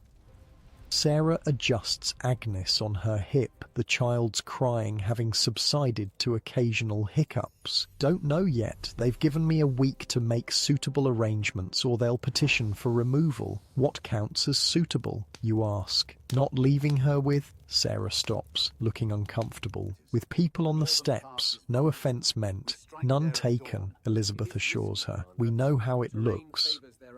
The brutal honesty of the moment hangs in the air. To the outside world, your group represents the very bottom of society, unsuitable guardians for a child despite the genuine care you provide. The facts of your situation, the shared teapot, the careful division of food, the protection offered against the elements, count for nothing against the visible signs of your destitution. "I could," Mary's son begins, then stops, seeming surprised at his own impulse to speak. When all eyes turn to him, he continues reluctantly, "I could watch her somewhere else, not on the steps, if I had somewhere to take her." The offer is unexpected, especially coming from a boy who has shown little interest in anything beyond his own survival until very recently. Sarah looks at him with equal parts surprise and consideration. "The market," you suggest, making the connection. "If you're working there and it's undercover," Mary's son nods slowly. "Manager seemed to think I might be useful. If I had regular work, I could keep an eye on her there. Better than the steps, anyway." "The ladies wouldn't like a market." "Much better," Sarah says doubtfully. "Better than our current arrangement," Mary points out. "And if he's working, being paid, that's respectable. You could say he's a proper childminder you're paying."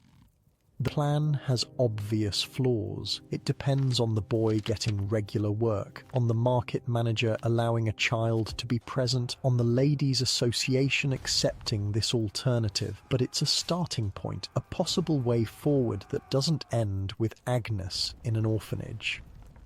"Let me talk to the manager tomorrow," the boy says with newfound determination. "See what's possible."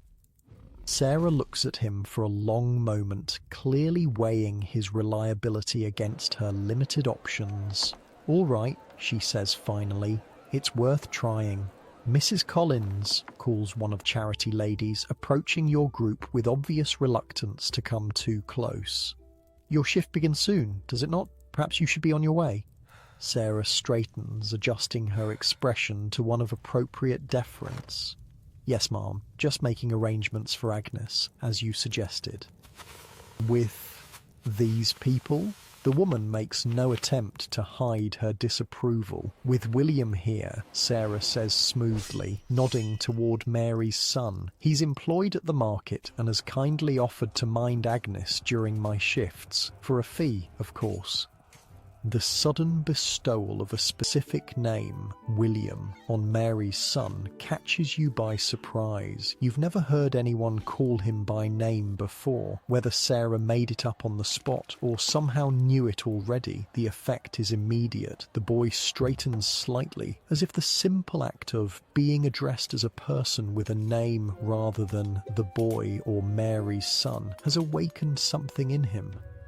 The Charity lady looks skeptical but slightly less disapproving. The market is hardly an appropriate environment for a child. "Better than many alternatives," Sarah counters gently, "and only until I can make more permanent arrangements." It's a masterful performance, deferential enough to avoid offence, but firm in its practical assessment of the situation. The Charity lady seems momentarily at a loss for a response. "We shall see," she says finally. "A week, Mrs. Collins. That was our agreement." With that, she returns to her colleagues, leaving your group in a huddle near the exit. The rain continues outside, visible through the open door, but at least it has lessened to a steady drizzle rather than the downpour of earlier. "William, is it?" Mary says quietly to her son, a question in her voice. He shrugs, looking uncomfortable. "It's my name, isn't it?" "Haven't heard you use it in a while," she replies. There's something sad and wistful in her expression, as if the name belongs to a different boy from a different time, before the steps and the hunger and the gradual stripping away of identity that comes with extreme poverty. "Needs a name, if he's going to be respectable," Elizabeth observes practically. "Can't just be the boy if he's working at the market." William, And it's strange even in your thoughts to suddenly attach a specific name to someone you've known only as an extension of his mother. Looks both embarrassed and pleased by this small recognition of his personhood. Better get back to the steps, James says, nodding toward the darkening sky visible through the door. Beat the night crowds. He's right. As evening deepens into night, the competition for safe sleeping spots intensifies. Your group's regular place on the workhouse steps isn't guaranteed if you're away too long. Sarah adjusts Agnes on her hip again. I should get to work. If I'm late, Mr. Parker might reconsider keeping me on, and then none of this matters anyway. I'll walk part way with you, William offers. Talk more about tomorrow. There's a moment of surprised silence at this continued show of initiative from the formerly sullen boy. Mary watches her son with an expression that mingles hope and wariness, as if afraid to believe in this transformation. Right then, Elizabeth says briskly, "Back to the steps for the rest of us." Your group splits, Sarah and William heading toward the coffee shop, while the rest of you brace yourselves for the journey back to St. Giles. The bread in your pocket feels like treasure, its weight a promise of something substantial in your stomach tonight. Combined with the scraps from earlier, it's been a relatively good day for food, a rarity in the precarious existence of the crawlers. The walk back is slower than the journey to the church. The brief respite in the warm, dry building has allowed your muscles to stiffen, making movement more painful. The rain, though lighter now, still finds its way through your inadequate clothing, and the approaching night brings a deeper chill to the air. Think the boy will really work the market? James asks as you trudge through puddles that splash over the broken tops of your shoes. If there's work to be had, Mary replies. He seemed different today. The name helped, you observe. William gave him something to live up to, maybe. Elizabeth nods thoughtfully. Names matter. Out here, they're often all we have left.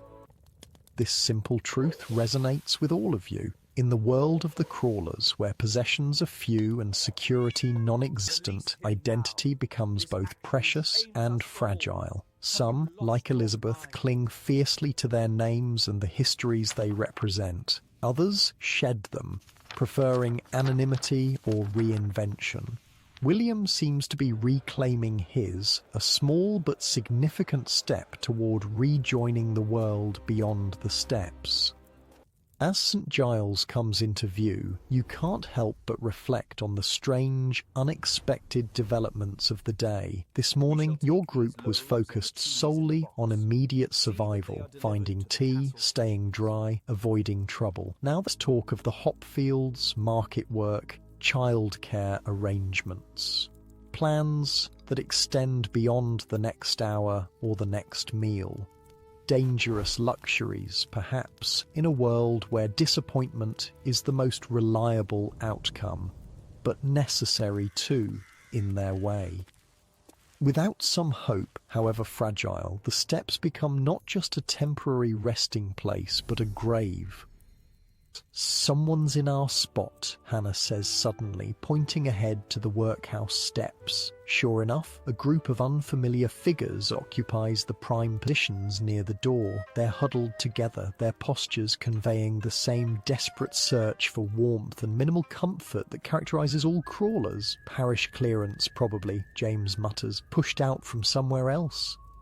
Territorial disputes among the homeless rarely involve direct confrontation. Few have the energy for physical conflicts, but they're nonetheless tense and potentially dangerous. Space is limited, especially spaces that offer even minimal protection from the elements. What now, you ask, looking to Elizabeth and Mary for guidance. As the longest-term residents of these particular steps, they have an unspoken authority in such matters. Elizabeth studies the new arrivals with a practiced eye. Only 4 of them. We're 6. We can fit if they're reasonable. And if they're not, Hannah's voice carries a hint of fear. In her weakened state, another night in the rain could be deadly. Let's find out, Mary says grimly, leading your group forward. The newcomers watch your approach with wary eyes. They're a mixed group, 2 men, a woman, and what appears to be a teenage girl. All bear the unmistakable signs of prolonged destitution. Gaunt faces, filthy clothing, the distinctive hunched posture that comes from sleeping upright for too long. Evening, Elizabeth says as your group reaches the steps. Her tone is neutral but carries a subtle assertion of prior claim. Been here long? One of the men, older than the rest, with a matted grey beard, responds cautiously. Couple hours, moved on from Covent Garden, police clearance. These are our regular spots, Mary explains, not unkindly, but firmly. Have been for months. The newcomers exchange glances, clearly assessing whether this is a battle worth fighting. The older man sighs heavily. Don't want trouble, he says. Just need somewhere dryish for the night. Steps are big enough for all, Elizabeth offers, a peace proposition. If we arrange ourselves properly, the relief on their faces is evident, conflict avoided, a place to rest secured, at least for tonight. The newcomers shift, making space for your group to claim the prime positions nearest the door's slight overhang. Bread to share? The teenage girl asks hopefully, eyeing the visible outline of the church loaf in James's pocket. There's a moment of hesitation. The bread is precious, hard-earned through enduring the sermon and the judgment of the charitable ladies. But there's an unspoken code among the truly desperate. Today's generosity might be repaid tomorrow when fortunes reverse. Half, James decides, breaking his portion and offering it to the girl. Others in your group follow suit, dividing their bread to share with the newcomers. Not evenly. You all keep the larger portion for yourselves, but enough to establish a tentative alliance. As you settle onto the familiar hard stone of the steps, rearranging yourselves to accommodate the new additions, you can't help but wonder about William and Sarah. Will the market job materialise? Will the charitable ladies accept their arrangement for Agnes? Will any of the tentative plans for improvement actually bear fruit, or will they dissolve like so many previous hopes? Thinking about the boy? Mary asks, noticing your thoughtful expression. And Sarah, you admit, and the hop fields, and tomorrow. Mary nods, understanding perfectly the dangerous territory your mind is exploring. One day at a time, she says softly. That's all we can manage out here. She's right, of course. Planning too far ahead invites disappointment, but as you chew your portion of bread, savouring its simple nourishment, you can't quite suppress the feeling that something has shifted today. A door has cracked open, showing a sliver of possibility beyond the grinding cycle of mere survival. The rain has stopped completely now, though the steps remain wet and the night air damp. Around you, the mixture of familiar companions and new arrivals settles into the peculiar half-sleep of the crawlers, bodies upright against the workhouse door, eyes never fully closed. Tomorrow, William will try the market again. Tomorrow, Sarah will begin her week of proving herself a fit mother. Tomorrow may bring news of the hop fields, or new calamities, or simply more of the same endless struggle to exist. But for now, with bread in your stomach and the relative security of numbers around you, you allow yourself to drift toward that strange, vigilant rest that's the closest thing to sleep you've known since joining the ranks of the crawlers. Not peace, exactly, but perhaps, just perhaps, a fragment of hope to carry into the morning. Morning comes, as it always does, too early and too cold. The newcomers from last night are already stirring, gathering their meagre possessions with the practiced efficiency of those accustomed to moving on at first light. Their temporary alliance with your group served its purpose through the dark hours, but daylight brings different priorities. Heading to the river, the older man explains briefly as they prepare to leave. Heard there's work unloading coal barges.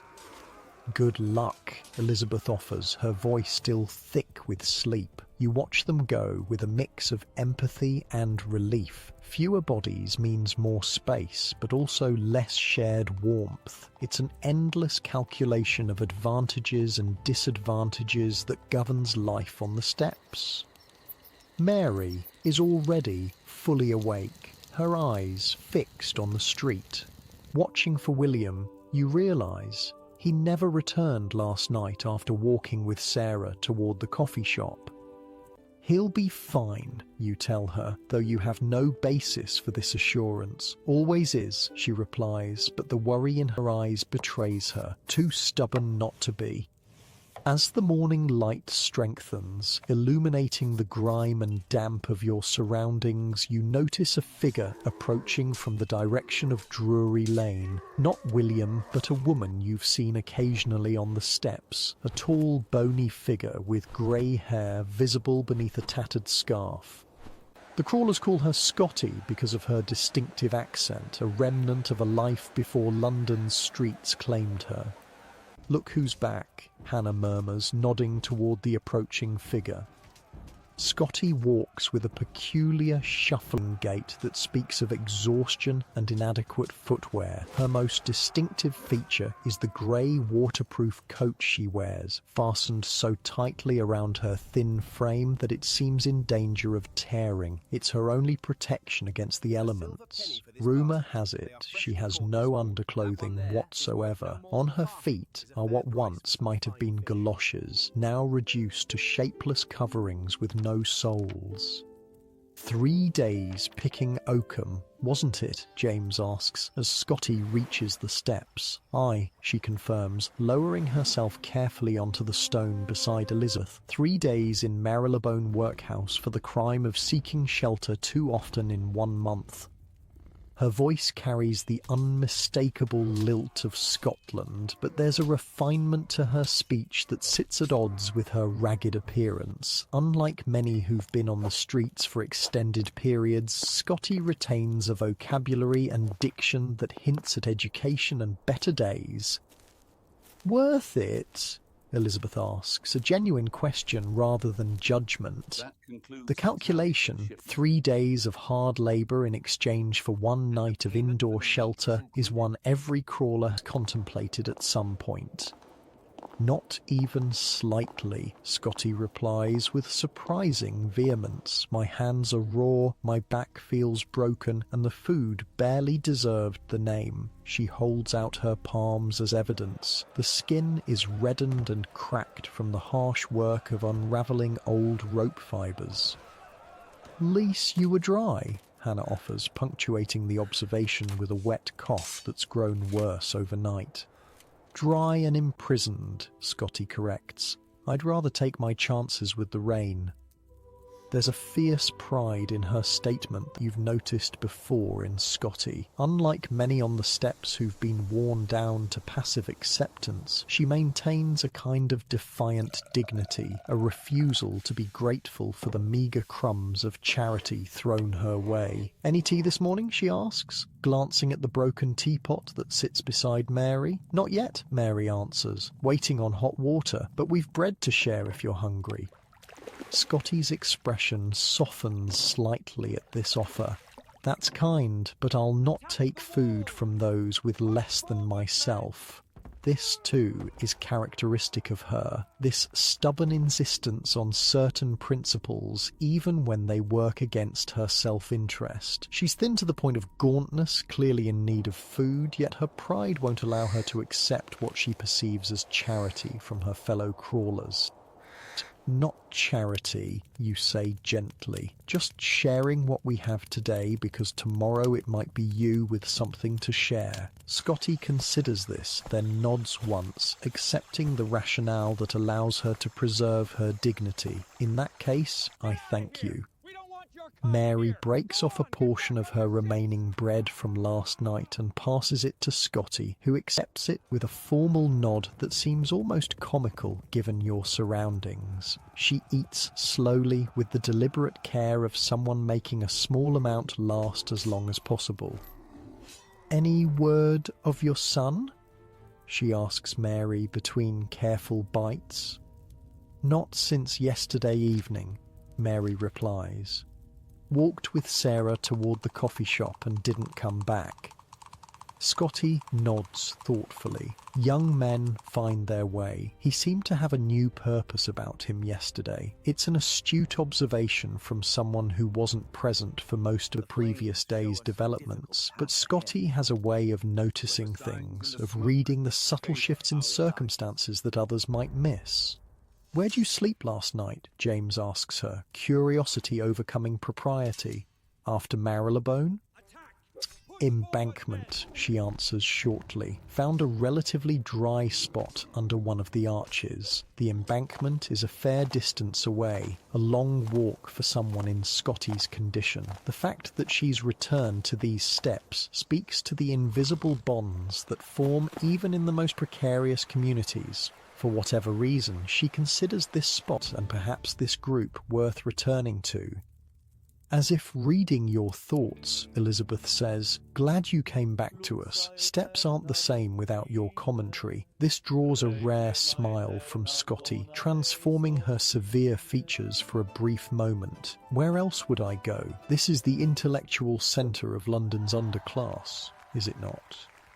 The joke, for it must be a joke given your circumstances, surprises a laugh from several of you. It's the kind of unexpected wit that makes Scotty something of an enigma among the crawlers. Most people in her position have long since lost any capacity for humour or irony.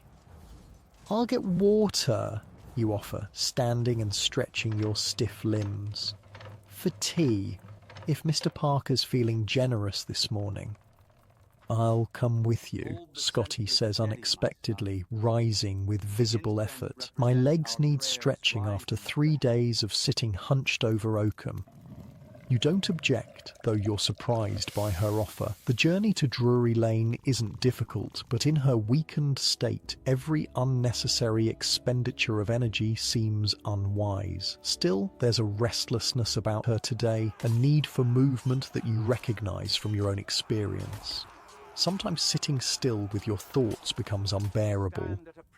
The two of you set off, Mary passing you the broken teapot with a grateful nod. The morning is cool but not cold, the sky a uniform grey that promises neither rain nor sun, a typical London day. "How are your eyes?" you ask Scotty as you walk. Her failing eyesight is something she's mentioned before, the reason she lost her work as a tailoress. "Bad on bright days, worse on dim ones," she replies matter-of-factly. "But I haven't fallen once this week, so there's progress." There's something admirable in her refusal to complain about what must be a terrifying affliction for someone in her circumstances. Vision loss for a homeless person means increased vulnerability, greater difficulty finding work, more challenges in navigating an already hostile environment.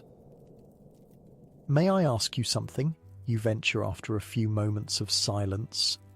You may ask, I may not answer. There's no hostility in her tone, just a straightforward setting of boundaries.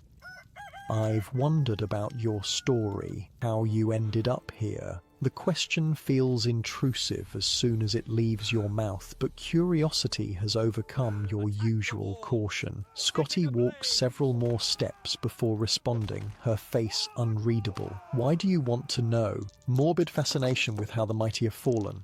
"No," you answer honestly. "More trying to understand how any of us end up here, the steps between having a life and having nothing."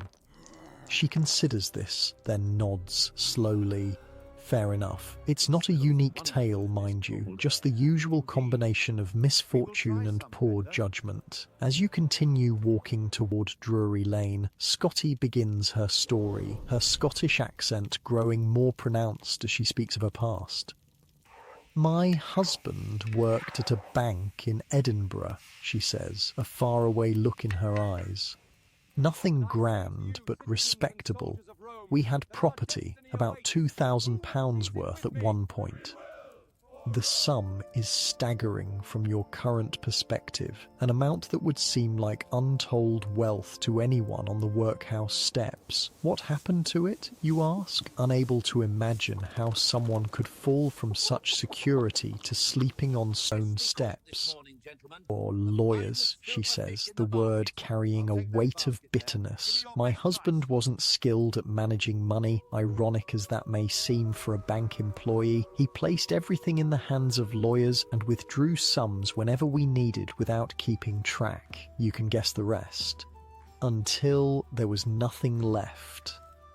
Precisely. She nods grimly. One day they simply informed us that the money was gone. My husband was convinced we'd been robbed, but he had no records of what he'd taken out over the years, no way to prove anything. The story has the ring of truth, not a dramatic catastrophe, but a slow, almost imperceptible slide into insolvency. The kind of decline that happens so gradually that by the time it's recognised, it's too late to reverse.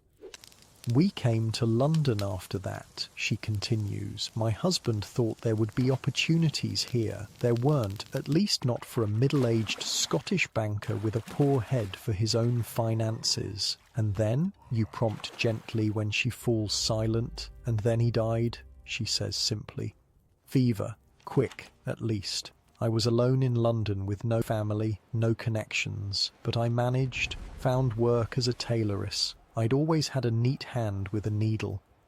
You've reached Drury Lane now, the coffee shop visible ahead, but neither of you moves toward it yet, caught in the flow of Scotty's narrative. I had a room, she continues, nothing fancy, just a small place off Tottenham Court Road, kept myself respectable. Then my eyes started failing. She gestures vaguely toward her face. Couldn't thread a needle after a while, couldn't see the stitches properly, lost my position. It's a familiar story in its broad outlines. Illness or injury leading to job loss leading to destitution. But hearing it from Scotty, with her educated speech and evident intelligence, makes the precariousness of everyone's situation all the more stark. None of you are more than 1 or 2 misfortunes away from the steps. I fell behind on rent, she goes on, her voice matter of fact. Landlord turned me out, seized what little I had for payment. I found a bed at a common lodging house. Not ideal, but better than the street. And then, you ask, sensing there's more to the story. Scotty's face darkens. And then someone stole my clothes while I slept. Every stitch except this. She plucks at the grey waterproof that serves as her only garment. I had it over me as a blanket, so it was saved. The magnitude of this final indignity hits you hard. To lose not just home and livelihood, but the basic dignity of clothing. It's a theft not just of possessions, but of the last remnants of social acceptance. With no clothes, I couldn't seek work, she explains, echoing your thoughts. Couldn't present myself anywhere. The streets were the only option left. You've reached the coffee shop now, but you hesitate outside, reluctant to interrupt her story for something as mundane as hot water. The worst part, she says suddenly, her voice dropping lower, isn't the cold or the hunger or even the discomfort. It's the enforced idleness, this awful, lazy, idle life I'm forced to lead. I would rather have my hands cut and blistered with hard work than sit useless on those steps day after day. The passion in her voice is startling. Most crawlers eventually surrender their circumstances, finding a kind of numb acceptance. But Scotty burns with frustrated energy, with thwarted purpose. You have a plan, you observe. It's not a question. Something in her manner suggests a mind still working, still plotting a way out. 7 shillings, she says. That's what I could earn weekly at the army stores in Pimlico. I worked there before, in better days. They know me, know my work. But, you prompt, hearing the unspoken obstacle. But I need decent clothes first. An address to give them. Can't exactly say, find me on the workhouse steps if you need me. The coffee shop door opens and Mr. Parker himself emerges, a look of mild surprise on his face at finding you standing outside rather than entering. Water for tea? He asks, noting the teapot in your hands. Yes, please, you answer, if it's not too much trouble. No trouble, he says, taking the pot. As he turns to go back inside, he hesitates, looking at Scotty more carefully. You're the Scottish lady, aren't you? From near the steps? Scotty straightens slightly, a hint of her former dignity visible in her bearing despite her ragged appearance. I am. Thought so. Sarah mentioned you, said you were educated, could read and write well. I can, Scotty confirms, a cautious note in her voice, as if uncertain where this conversation is leading. Mr. Parker nods thoughtfully. I've bills and accounts that need sorting, books that need keeping. Not regular work, mind you, just an afternoon here and there, but it's indoors, and it pays. The offer hangs in the air between them. You hold your breath, afraid that Scotty's pride might cause her to refuse what could be a critical opportunity. My appearance is hardly suitable for your establishment, she says after a moment, gesturing at her ragged state.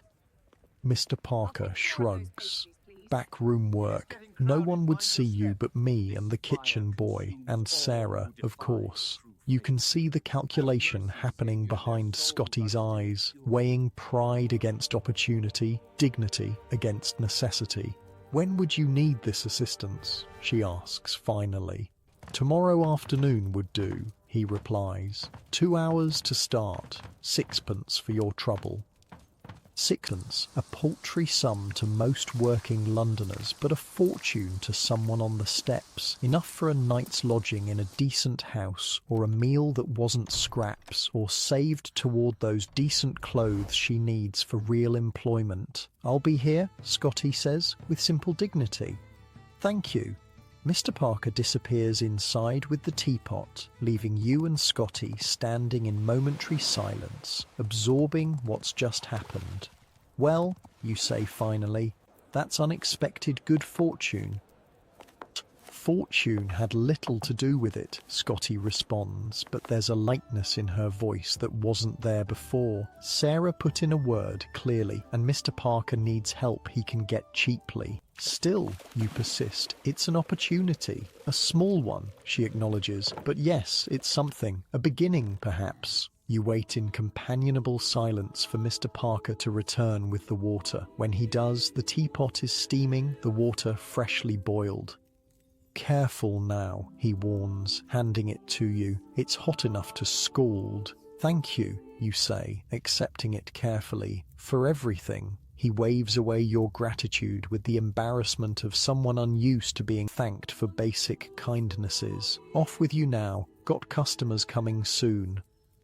The walk back to the steps is slower than the journey out, both of you concentrating on not spilling the precious hot water, but there's a different energy between you now, a sense of possibilities opening, however small. Will you tell the others? You ask, nodding toward the steps that are now visible in the distance. About the work with Mr. Parker?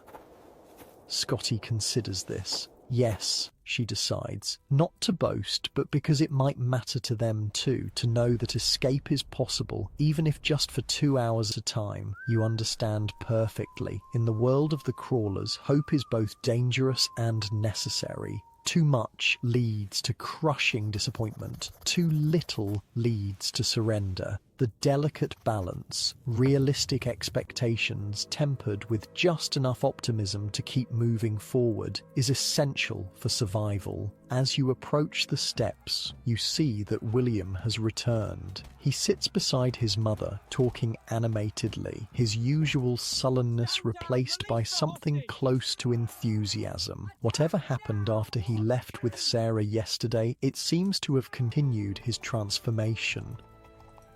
"Look who's back," you say to Scotty, nodding toward the boy. "And changed," she observes with her usual perceptiveness. "Something's lit a fire in that one." You rejoin the group, carefully setting down the teapot in its usual place. Elizabeth immediately begins the ritual of brewing, stirring the hot water with the used leaves from yesterday to coax whatever flavour might remain. "Scotty has news," you announce, giving her an encouraging nod. All eyes turn to the tall Scotswoman who straightens her thin shoulders before speaking. "Mr. Parker at the coffee shop has offered me some work. Accounting, bookkeeping, tomorrow afternoon." The news is met with a mixture of surprise and cautious approval. In the unspoken hierarchy of the steps, any movement toward legitimate employment raises one's status immediately. "Well done," Mary says warmly. "That's good news indeed." "What about you, lad?" Elizabeth asks William. "You seem in better spirits today." William nods, a hint of a smile playing around his mouth. "Market manager says he can use me 3 mornings a week. Regular work, regular pay. And he doesn't mind if Agnes is with me while I'm there." This announcement causes a stir of excitement. Regular work for William, a solution for Sarah's childcare problem. These are significant developments in the small world of the steps. "Did you sleep there?" Mary asks her son. "At the market?" He nods again. "Manager let me stay in the storage room. It's warm, at least, and there's a chance of more work if I prove reliable." As Elizabeth distributes the tea, passing the pot carefully from person to person, you're struck by the subtle but significant shift that's occurred in just 24 hours. Yesterday, your group was focused entirely on immediate survival. Today, there are threads extending outward. William's market work, Scotty's bookkeeping, the continued hope of the hop fields. Small things, easily broken but real nonetheless. "To better days," James says unexpectedly as he accepts the teapot, raising it in a mock toast before taking his sip. "Better days," the rest of you echo, the simple phrase carrying the weight of all your cautious hopes. The tea is weak, barely flavoured, but it's hot and it's shared. And for this moment on the workhouse steps in the grey London morning, it tastes surprisingly like possibility. The weather holds through midday, the grey sky neither improving nor worsening. A small mercy, but one you've learned to appreciate. On the steps, even the absence of new misery counts as good fortune. William left for the market hours ago, his newfound purpose visible in his straightened posture and quickened step. Scotty departed shortly after, mentioning something about preparing for tomorrow's work at the coffee shop, though what preparation might be possible in her circumstances remains a mystery. "Hope she's not spending what little she has on clothes," Elizabeth comments, watching Scotty's tall figure disappear around a corner. "Parker won't care what she's wearing for backroom work." "Pride," Mary says simply, "hard to let go of, even here." You understand perfectly. Pride is often the last possession surrendered, sometimes valued above food or warmth or safety. For Scotty, with her memories of better days, it seems especially precious. The conversation drifts, as it often does on the steps, between immediate concerns and distant hopes. Hannah's cough is worse today, deep and wet in a way that worries everyone, though no one mentions it directly. James has heard rumours of a new soup kitchen opening near Covent Garden, though the details are vague. Elizabeth's knees are paining her more than usual, a sure sign of changing weather despite the temporarily dry sky. Hop fields, Mary says suddenly, returning to the topic that has occupied much of your collective thinking. If William keeps this market work, and if Sarah helps with the wagon deposit, she doesn't finish the thought, but she doesn't need to. The possibility hangs in the air between you. A way out, a chance, however slim, at something better than the steps. One day at a time, Elizabeth cautions gently, always the voice of hard-earned wisdom. Market work today, hop fields when they come. The peaceful lull of the afternoon is broken by the arrival of a constable. Not Burke, your usual and relatively sympathetic guardian, but a newer man, whose name you don't know. His expression as he approaches suggests that his visit won't be a pleasant one. Moving you lot along, he announces without preamble. Orders from above. Steps need to be clear for inspection. Inspection? Elizabeth asks, not moving from her spot. What inspection? The constable's face hardens at the question, as if the mere act of seeking information constitutes insubordination. Workhouse Commission, coming to assess conditions, can't have you cluttering the entrance, making the place look bad. The irony is so perfect it would be laughable if it weren't so bitter. The workhouse, designed ostensibly to assist the destitute, needs to hide the actual destitute from those coming to evaluate it. The steps must be cleared not to help you, but to create the illusion that help isn't needed. Where are we supposed to go? Mary asks, her tone carefully balanced between deference and desperation. Not my concern, the constable replies with practiced indifference. Just need these steps clear within the hour. After that, do what you like. With this dismissal,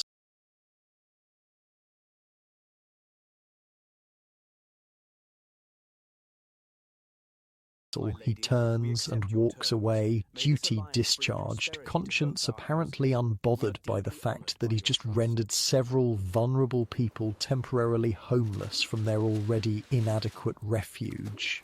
Well, James says after a moment of stunned silence, that's torn it. Just for a few hours, you suggest, trying to sound more hopeful than you feel. We can come back after the inspection. If someone else doesn't claim the spot, Hannah points out, her voice rough from coughing. News travels fast when there's a good doorway free. She's right, of course.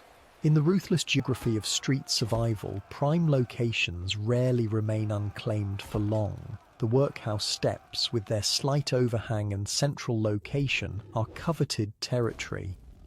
We need somewhere to wait it out, Elizabeth says practically. Somewhere dry, if possible. She glances meaningfully at the darkening sky, where the clouds have begun to gather into more ominous formations. The options are limited. Parks offer no shelter, shops will chase you away. Churches are generally locked between services. The public houses might allow you to sit if you had money to spend, which none of you do. Library, James suggests. The one on Great Russell Street sometimes lets us sit if we're quiet and don't smell too bad. It's a possibility, but a distant one. Great Russell Street is a long walk for those in your condition, and the librarian's tolerance for obviously homeless visitors is inconsistent at best. St. Martin's Porch, Hannah counters. Deeper than most, room for all of us if we squeeze.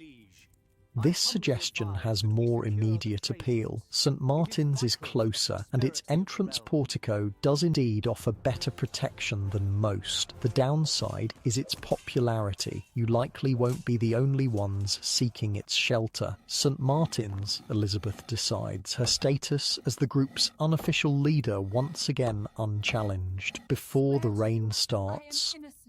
The decision made, you all begin the laborious process of gathering your few possessions. For most, this consists of little more than tucking the precious broken teapot into a safe pocket, checking that any hoarded food scraps are secure, perhaps adjusting a particularly treasured rag used as extra padding or insulation. As you prepare to leave the familiar security of the steps, you're struck by a wave of what can only be described as homesickness, an irrational but powerful attachment to this uncomfortable corner of stone that has been your one constant in a world of uncertainty. "Will the boy know where to find us?" Mary asks anxiously, looking down the street as if William might materialize at any moment. "He's smart," Elizabeth reassures her. "He'll figure it out, or come back when the inspection's done." This satisfies Mary, or at least quiets her immediate concern. With visible reluctance, your group finally vacates the steps that have been your home base for months. The constable watches from a distance, making sure the eviction is complete before moving on to his next task.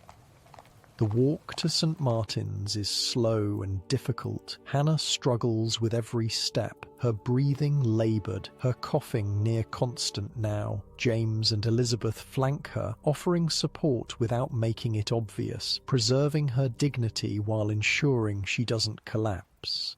The sky continues to darken, the threat of rain becoming more imminent with each passing minute. The air has that peculiar heaviness that precedes a downpour, thick with moisture not yet released. "Going to be a bad one," James observes, looking up at the looming clouds. "Feel it in my bones." The others nod in agreement. You've all developed a weather sense that has nothing to do with scientific knowledge and everything to do with survival. You can feel an approaching storm in your joints, your scars, your old injuries, the physical record of hard lives made harder by exposure. St. Martin's comes into view just as the first fat drops begin to fall. Its portico is already occupied, as you feared, a collection of street sellers, beggars, and a few who appear to be crawlers like yourselves. But there's space, just barely, if everyone squeezes together. The occupants eye your approach with the wariness of those for whom new arrivals mean less space, potentially more attention from authorities, but there's also recognition, the unspoken solidarity of shared circumstances. "Room for a few more?" Elizabeth asks, her dignity somehow intact despite her bedraggled appearance. A grizzled man who seems to be the unofficial spokesman for the group shrugs. "If you don't mind close quarters." "We're used to close," she replies with simple truth. The existing occupants shift, making space for your group in the sheltered area. It's tight, uncomfortably so, but it's dry as the rain begins to fall in earnest, sheeting down just beyond the edge of the portico. "Workhouse inspection," James explains to no one in particular, though the question of why you're seeking shelter in the middle of the day hangs unspoken in the air. "Bastards," someone mutters from the back of the group. "Same at St. Giles last month, cleared everyone out, brought in new linens just for show, took 'em away again after." This information is met with knowing nods. The performance of charity for official visitors is a familiar concept to anyone who spent time in London's institutions for the poor. The rain intensifies, drumming against the stone steps beyond your shelter. The sound would be soothing in other circumstances, if you were inside a proper building, if you had dry clothes and a full stomach, if you knew the rain couldn't reach you. As it is, the noise serves as a constant reminder of your precarious position, of how quickly comfort can turn to misery with just a few feet of difference. Hannah's coughing grows worse in the damp air. She tries to muffle it, aware that persistent coughing makes others nervous in close quarters, but the effort only seems to make the spasms more severe. "Here," says a woman you don't know, offering Hannah a small dirty bottle. "Bit of cough syrup. Won't cure what ails you, but might ease it some." Hannah accepts with murmured thanks, taking a careful sip of the dark liquid. Whether it's actual medicine or just watered-down alcohol is impossible to tell, but the gesture itself, this sharing of scarce resources among strangers, is a small reminder of humanity persisting in inhuman conditions. Time passes slowly in the portico, with nothing to do but watch the rain and listen to the sounds of the street, cartwheels splashing through puddles, the occasional shout of a vendor, the continuous backdrop of water falling. Each minute stretches into what feels like hours. Conversation ebbs and flows among the sheltered group. Some sleep, the skill of dozing upright perfected through necessity. Others talk in low voices about the usual topics, where food might be found, which areas are being policed heavily, what churches or missions are offering relief. The geography of survival mapped through shared knowledge. Ever been to the hop fields? You ask the grizzled man who seems most familiar with the area.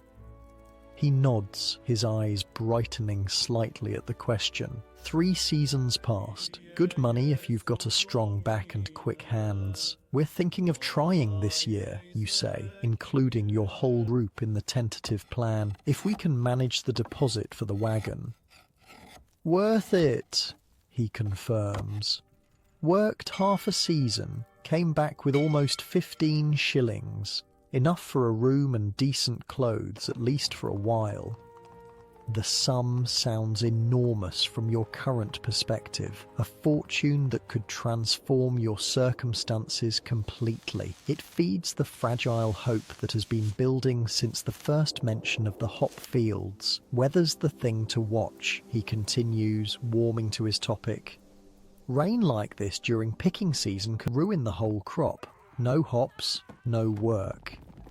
This sobering reminder of how factors entirely beyond your control might determine your fate dampens the momentary optimism. Even this potential escape route depends on favourable circumstances, on luck rather than just effort.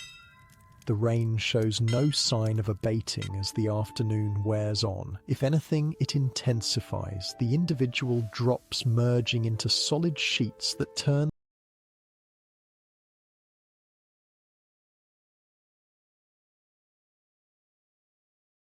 the street into a shallow river. Even with the shelter of the portico, the wind occasionally drives spray onto the huddle crew, adding to the general dampness that seems to permeate everything. Someone coming, James alerts suddenly, nodding toward a figure approaching through the downpour. It's William, soaked through but moving with purpose. He spots your group in the portico and changes direction, splashing through puddles without apparent concern for his already saturated state. Been looking all over, he says, as he reaches the relative shelter, water streaming from his ragged clothes. Constable said you'd been moved on, checked 3 churches before this one. You're drenched, Mary scolds, but the relief in her voice undermines any attempt at sternness. Should have waited out the rain. William shakes his head, sending droplets flying. Couldn't. Important news. He pauses, seeming to realize that his announcement has drawn attention from the entire sheltered group, not just his immediate circle. Lowering his voice, he continues. Market manager says he can use me every day next week. Full days, not just mornings, 6 pence daily. The significance of this news is enormous. 6 pence a day for 6 days would mean 3 shillings a week. Not a living wage by London standards, but a fortune compared to nothing. Enough for food beyond scraps, perhaps even enough to contribute toward the hop field deposit. That's wonderful, Mary says, her voice thick with emotion. Proper work, proper pay. William nods, accepting her praise with less embarrassment than he might have shown just days ago. And there's more. Sarah's talked to the charitable ladies again. They've agreed to give her more time if she can show Agnes is being properly cared for during her shifts. The market counts as suitable arrangements since I'll be working regular. This additional piece of good news ripples through your immediate group. Sarah's precarious hold on her daughter has been strengthened, William has secured regular employment, and the overall trajectory seems, for once, to be upward rather than downward. "Did you see Scotty in your travels?" Elizabeth asks, practical as always. "She went off earlier, said something about preparing for tomorrow." William shakes his head. No sign of her, but I did see that constable again. Burke, the decent one, said we can go back to the steps after 6. Inspection will be done by then. The news that your eviction is only temporary brings another wave of relief. The steps may be cold and hard, but they're familiar, and in the harsh geography of street life, known discomforts are preferable to unknown ones. The rain continues unabated as afternoon slides toward evening. Hannah's cough worsens despite the borrowed medicine, each spasm shaking her thin frame with frightening intensity. James and Elizabeth exchange concerned glances over her bent head, a silent communication born of long experience with illness among the destitute. The chances of recovery without proper shelter, food, and medicine are vanishingly small, and you all know it. "Should try the infirmary," James suggests quietly, not directly to Hannah, but to the group at large. They sometimes take cases like hers. Hannah shakes her head without looking up. No infirmaries, no institutions. Seen too many go in, not enough come out. Her fear is well-founded. London's infirmaries and hospitals, while nominally charitable, are often grim places where the poor receive cursory care at best. Many enter with one ailment only to contract something worse from the crowded wards and unsanitary conditions. "Just a thought," James says, backing down immediately. No one on the steps challenges another's choices about their own survival. The autonomy to decide how to manage your own misery is often the only freedom left. As 6 o'clock approaches, the rain finally begins to slack, though the streets remain flooded with standing water and the air hangs heavy with moisture. Your group prepares to leave the portico, thanking the other occupants for sharing their limited shelter. "Good luck with the hops," the grizzled man says as you depart. "Hope it works out for you." "Same to you," Elizabeth replies with genuine warmth. "Stay as dry as you can." The journey back to the workhouse steps is slower and more difficult than the outward trip. Hours of sitting in damp clothes in the confined space of the portico have stiffened joints and exacerbated the various ailments that plague your group. Hannah struggles most visibly, each step clearly causing pain, her breathing laboured between coughing fits. The city has a washed-out, bedraggled appearance after the heavy rain. Gutters overflow, refuse floats in murky puddles, and even the normally bustling streets are relatively quiet, as if London itself is waiting for better weather before resuming its usual pace. When the workhouse comes into view, you're relieved to see that the steps are indeed vacant. The inspection has concluded, the officials departed, and your unofficial home is available once more. But as you draw closer, a new problem becomes apparent. "It's flooded," Mary says, stating the obvious, as you all stare at the bottom 3 steps, which are now submerged under several inches of standing water. The workhouse sits at a slight depression in the street, and the heavy rain has collected exactly where you need to be. The upper steps are relatively dry, but there aren't enough of them to accommodate everyone in your usual arrangement. Higher ground tonight, Elizabeth decides, already calculating how to make the best of the situation. Tighter quarters, but at least we won't be sitting in water. No one argues. The modified arrangement will mean less personal space, more direct contact with each other, but the alternative, wet stone in contact with already damp clothing, would be far worse. In the cold of a London evening after rain, such conditions can be deadly, particularly for those already weakened like Hannah. Another bowl As you settle onto the upper steps, arranging yourselves in a new configuration that maximizes the use of the limited dry space, a familiar figure appears at the corner of the street. Scotty, James identifies her first, his eyesight still relatively sharp despite everything else that's failing. It is indeed Scotty, moving with her characteristic shuffling gait, but there's something different about her appearance. As she draws closer, the change becomes apparent. She's wearing a shawl that wasn't part of her meagre wardrobe this morning. It's threadbare and patched, clearly second-hand or worse, but it's an addition to her perpetual grey waterproof. "Found you," she says by way of greeting as she reaches the steps. "Checked the usual spot first, then heard about the inspection and guessed you might have been moved on." "Where'd you get the shawl?" Mary asks, practical as always and never one to dance around a direct question. Scotty's chin lifts slightly, a gesture of dignity that seems instinctive rather than calculated. "Mission House on Tottenham Court Road. They know me from before, when I still had a room nearby." This explanation raises as many questions as it answers. Scotty has never mentioned any ongoing connection to charitable institutions, has in fact been vocally critical of most organised efforts to help the poor. "They just gave it to you?" Elizabeth asks, her tone carefully neutral. "Not exactly," Scotty admits after a pause.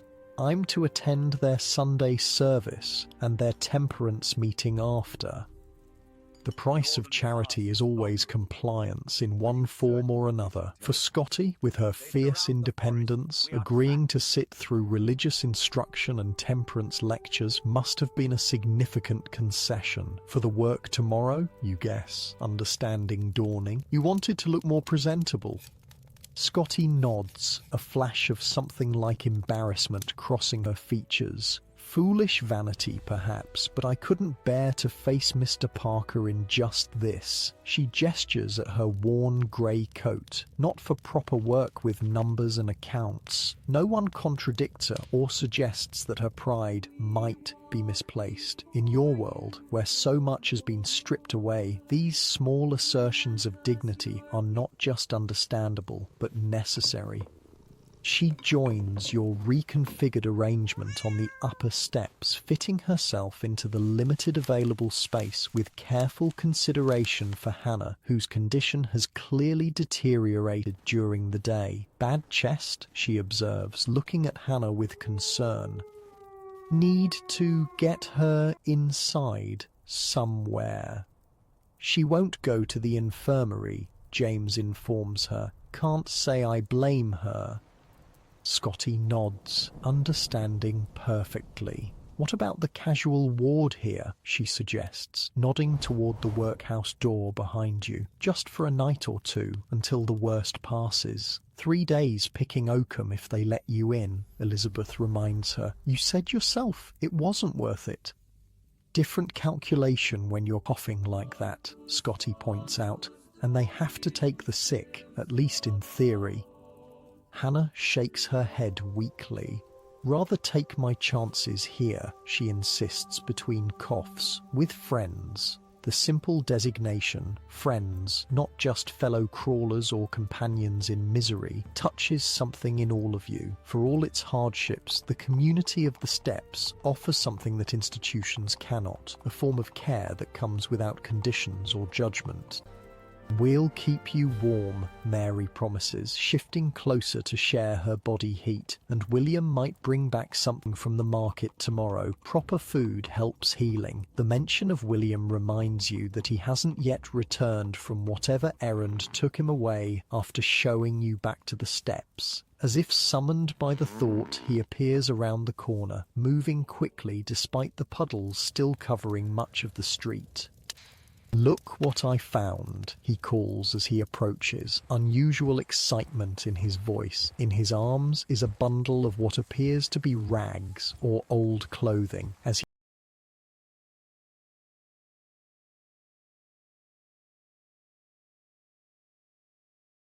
He reaches the steps, he unwraps his burden to reveal what's causing his excitement. Blankets. 3 of them. Ragged and patched but unmistakably actual blankets, not just the assorted pieces of cloth or newspaper that usually serve as your covering.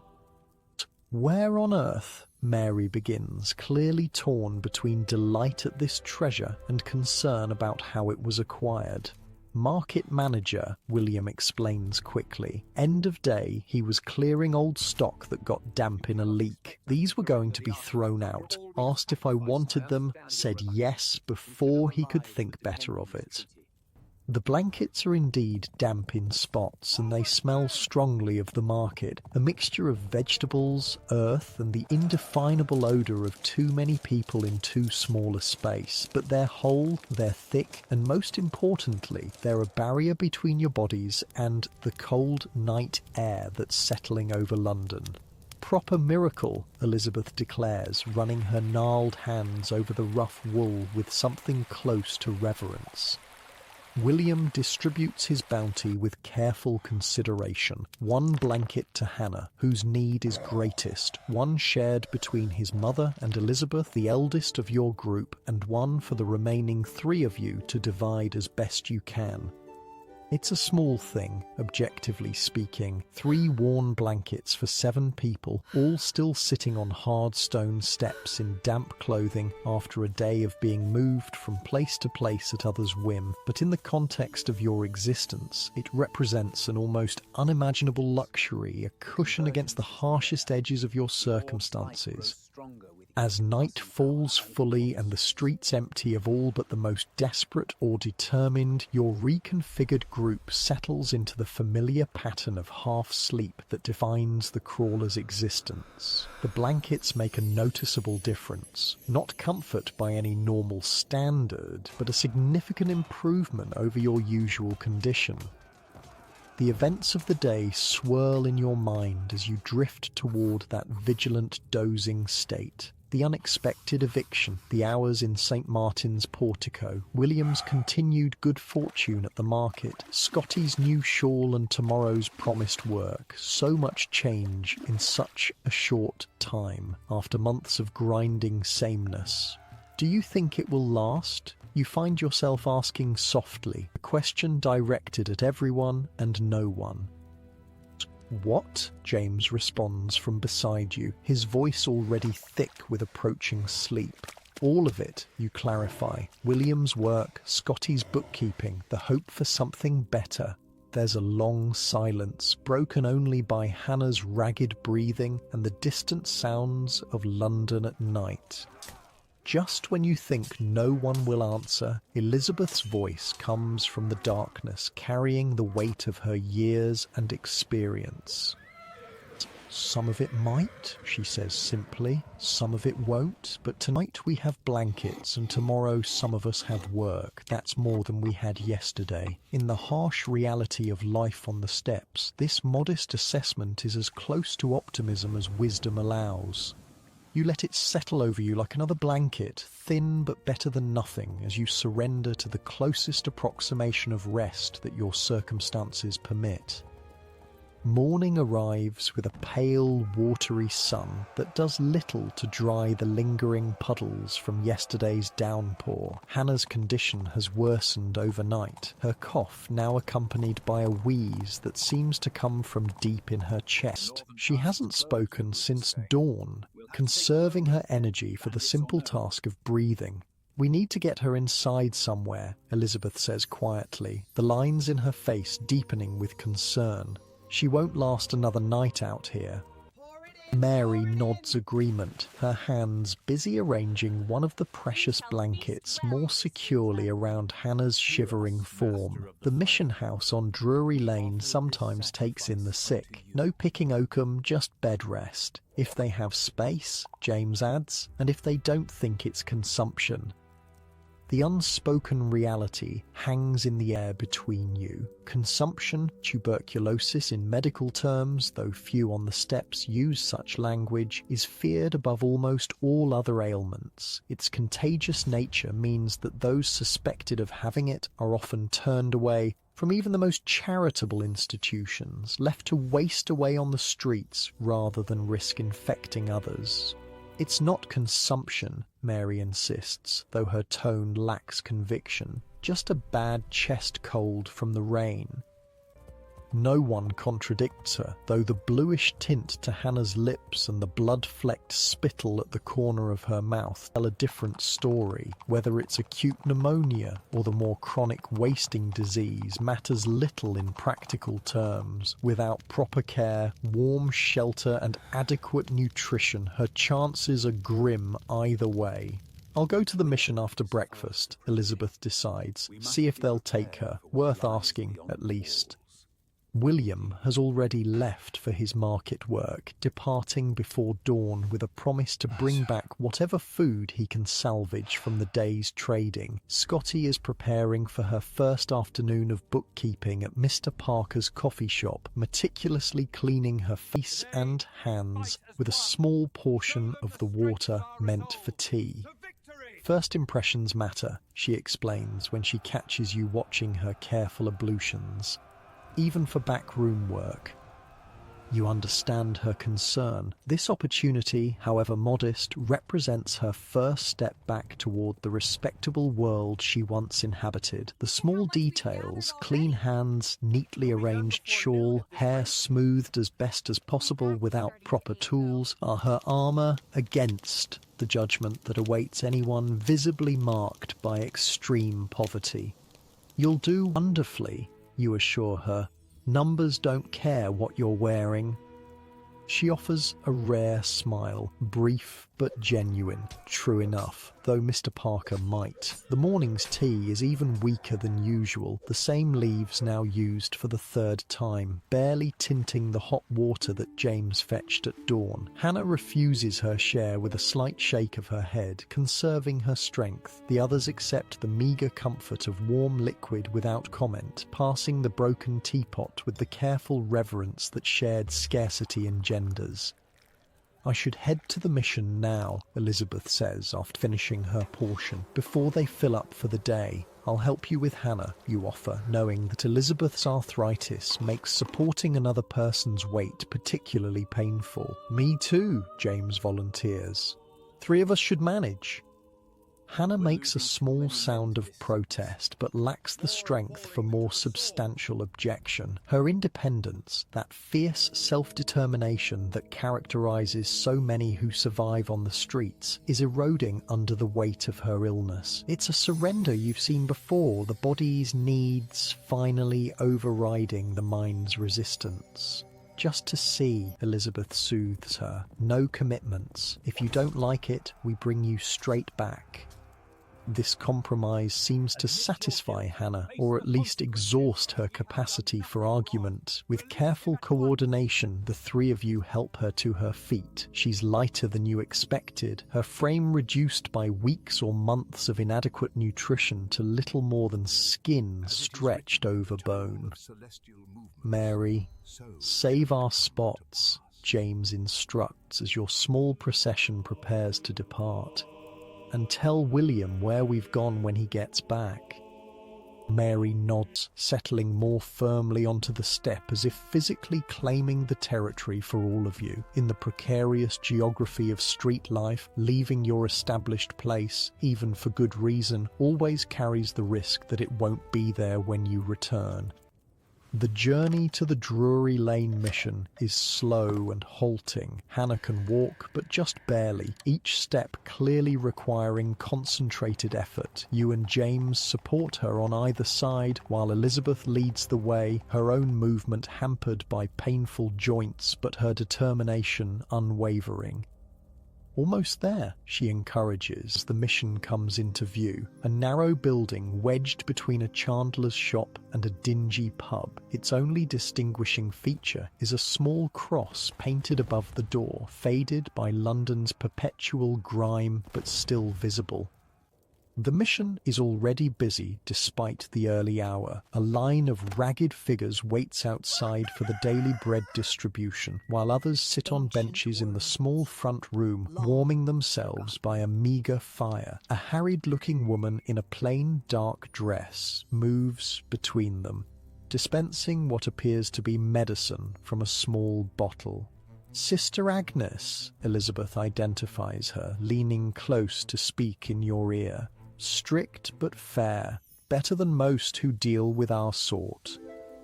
You help Hannah to a bench near the door, the closest available seat. Her breathing has worsened with the exertion of the walk, each inhalation now a visible struggle that shakes her entire frame. Sister Agnes notices your arrival immediately, her experienced eye clearly registering Hannah's condition. She finishes with her current patient, an elderly man with a bandaged hand, before approaching your group.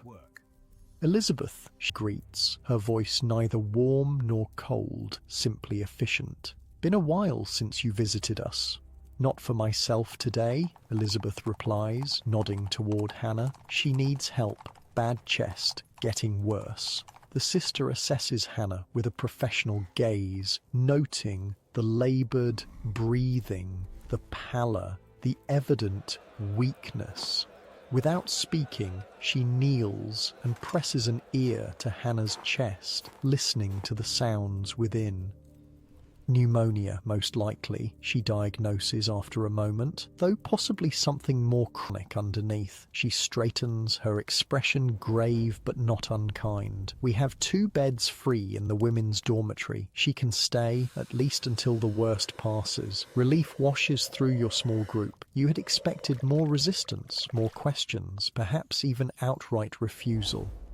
"What's the requirement?" James asks, voicing the skepticism that experience has taught all of you. No charity comes without conditions, without some price to be paid in behaviour or beliefs. "Prayers morning and evening," Sister Agnes answers matter-of-factly. "Temperance pledge? Basic cleanliness as far as possible." She pauses, then adds, "and a willingness to accept help, which is often the hardest requirement for some." This last comment is directed at Hannah, who has remained silent throughout the exchange. She meets the sister's gaze for a long moment, then gives a small nod, acceptance of both the conditions and the larger surrender they represent. "I'll need someone to help get her cleaned up." Sister Agnes continues, looking at you and Elizabeth. "We can't put her in a bed as she is." The implication is clear. Hannah's clothes, like all of yours, are filthy from weeks or months of continuous wear without proper washing. The accumulated grime of street life clings to every fibre, along with less mentionable infestations that are the near inevitable companions of extreme poverty. "I'll stay and help," you volunteer, knowing that Elizabeth needs to return to the steps to rest her own ailing body. "I'll come back tomorrow with news," Elizabeth promises Hannah, gently patting her shoulder in farewell. "Rest and get stronger. The steps will wait." James also takes his leave, with a gruff "get well" that contains more emotion than his expression would suggest. The bond between crawlers may be born of necessity rather than choice, but it's no less real for that. As they depart, Sister Agnes leads you and Hannah toward a back room. "We'll need to burn the clothes," she informs you, without preamble, too far gone to save, and likely carrying all manner of things we don't want in the dormitory. Hannah makes a small sound of distress at this. For someone with so few possessions, even ragged clothing represents a significant portion of worldly wealth. "We have donations," the sister adds, correctly interpreting Hannah's reaction. "Nothing fine, but clean and whole. You'll be better for it." The back room contains a large metal tub, partially filled with water that steams faintly in the cool air. Simple screens provide minimal privacy, and shelves along one wall hold stacks of plain, well-worn but clean clothing.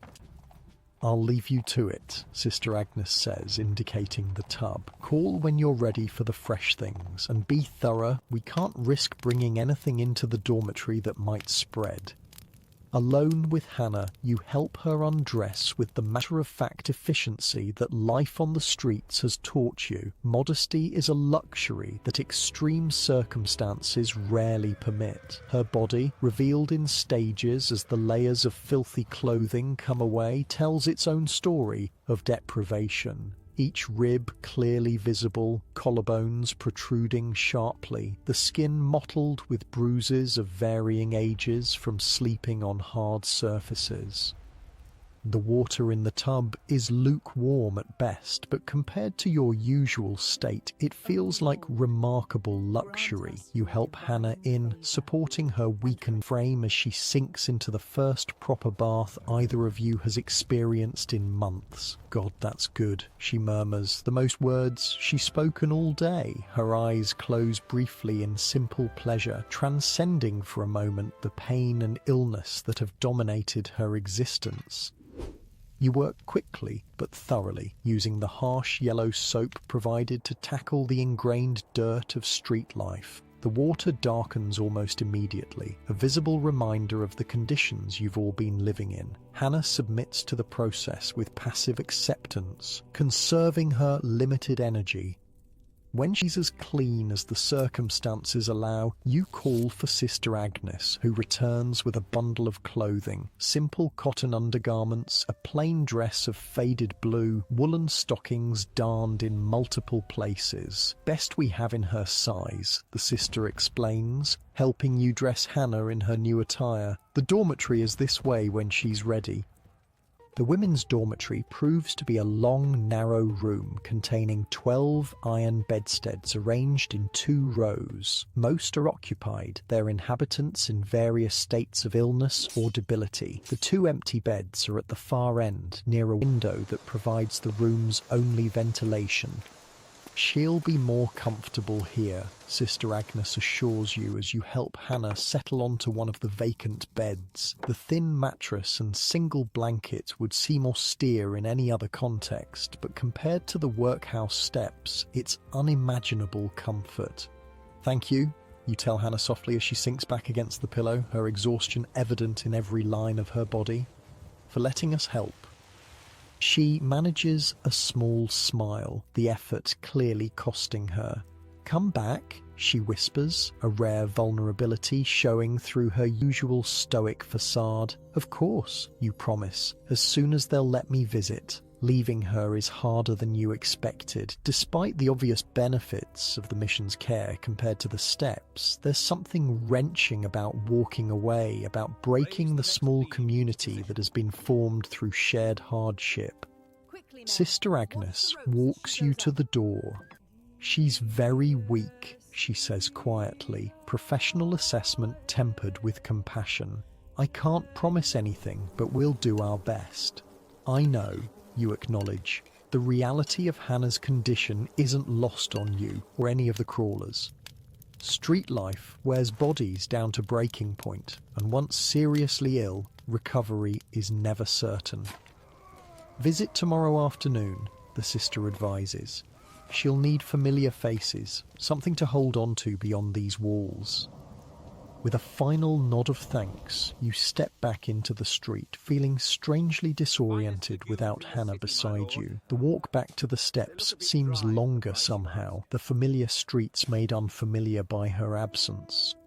When you return, the group's dynamics have shifted in your absence. Scotty has departed for her bookkeeping work at the coffee shop, her nervous anticipation palpable as she left. William has returned briefly from the market with an unexpected treasure, a paper bag containing broken biscuits, slightly stale but still entirely edible. "Manager says they can't sell them," he explains as he distributes the bounty among those present. "Would have been thrown out."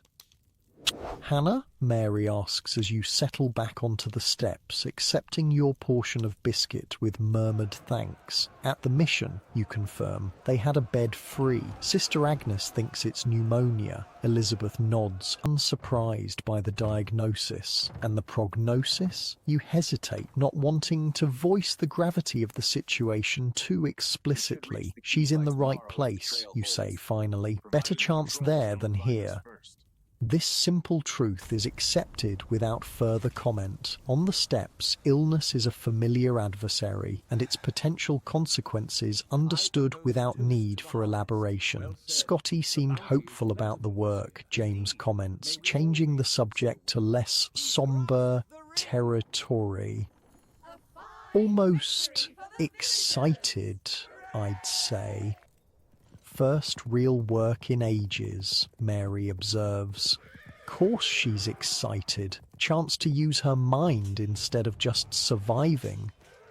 The conversation turns to the various small improvements in circumstances that have emerged in recent days. William's market job, Scotty's bookkeeping, the continued possibility of the hop fields, even the simple luxury of the blankets that now belong to your group. Sarah stopped by earlier, Mary informs you, looking for William. Says the charitable ladies are satisfied with the market arrangement for now. They're giving her a month to find more permanent solutions. A month's a lifetime, Elizabeth comments. All sorts might change in that time. The observation carries weight coming from her. At her age, with her experience of street life's precariousness, Elizabeth rarely speculates beyond the immediate future. This willingness to consider longer time frames suggests a cautious optimism that's as unusual as it is contagious. The day passes with the slow rhythm that characterizes life on the steps when no crisis demands immediate attention. People come and go, William returning to the market after his brief visit, James venturing out to check on rumors of a new soup kitchen, Elizabeth dozing in the weak sunlight that occasionally breaks through London's perpetual cloud cover. Late afternoon brings Scotty back from her first day of work, her tall figure moving with slightly more energy than usual as she approaches. "Well?" Mary asks simply as Scotty settles onto her usual spot. "Well indeed," Scotty replies, a rare smile briefly illuminating her gaunt features. "The books were in terrible disorder. No proper system at all, but I've made a start on organizing them." "And Parker, was he satisfied?" Elizabeth inquires. Scotty nods, her natural dignity enhanced somehow by the day's meaningful labour. "He seemed pleased, asked if I could come again on Friday to continue. Another sixpence." The sum represents wealth almost beyond imagining from your current perspective. Enough for a proper meal or a night's lodging in a decent house, or saved toward the greater goal of returning to respectable employment. What will you do with it, you ask, genuinely curious about her priorities. Scotty considers the question seriously. Save toward a room, she decides after a moment. Even the smallest place with an address would make finding regular work possible, and proper clothes eventually. Her plan mirrors what she's previously described as her route back to respectability. An address to give employers decent clothing to wear to interviews, the basic foundations of a life beyond the steps. The mission might help with clothes, you suggest, thinking of the clean garments provided to Hannah if you attended their Sunday services. Scotty's expression tightens slightly. Perhaps, though their charity often comes with more sermons than I can stomach. Her resistance to institutional assistance remains strong, even as her circumstances begin to improve through her own efforts. You understand the impulse. To accept help is to cede control, to become subject to others' judgment and requirements. Independence, even in extreme poverty, carries its own fierce dignity. The conversation is interrupted by the arrival of William. Returning from his day at the market, he carries another small bundle. More food salvaged from the day's trade, you assume. "How's the work?" his mother asks as he joins your circle. "Good," he answers, unwrapping his bundle to reveal several slightly bruised apples and half a loaf of bread that's only beginning to stale. "Manager says I've got a knack for arranging the displays, wants me to come earlier tomorrow to help with the setup." The pride in his voice is unmistakable, not just the satisfaction of earning, but the deeper pleasure of being valued, of having skill recognized. It's a transformation from the sullen boy who once deemed any work beneath him, who gave himself airs above his station, despite his desperate circumstances. The food is shared among your reduced group, portions slightly larger than usual due to Hannah's absence. The simple mathematics of survival, fewer mouths, more for each, creates a complex emotional equation. Relief at slightly eased hunger mingles with concern for your missing member, guilt at benefiting from her absence, hope for her recovery.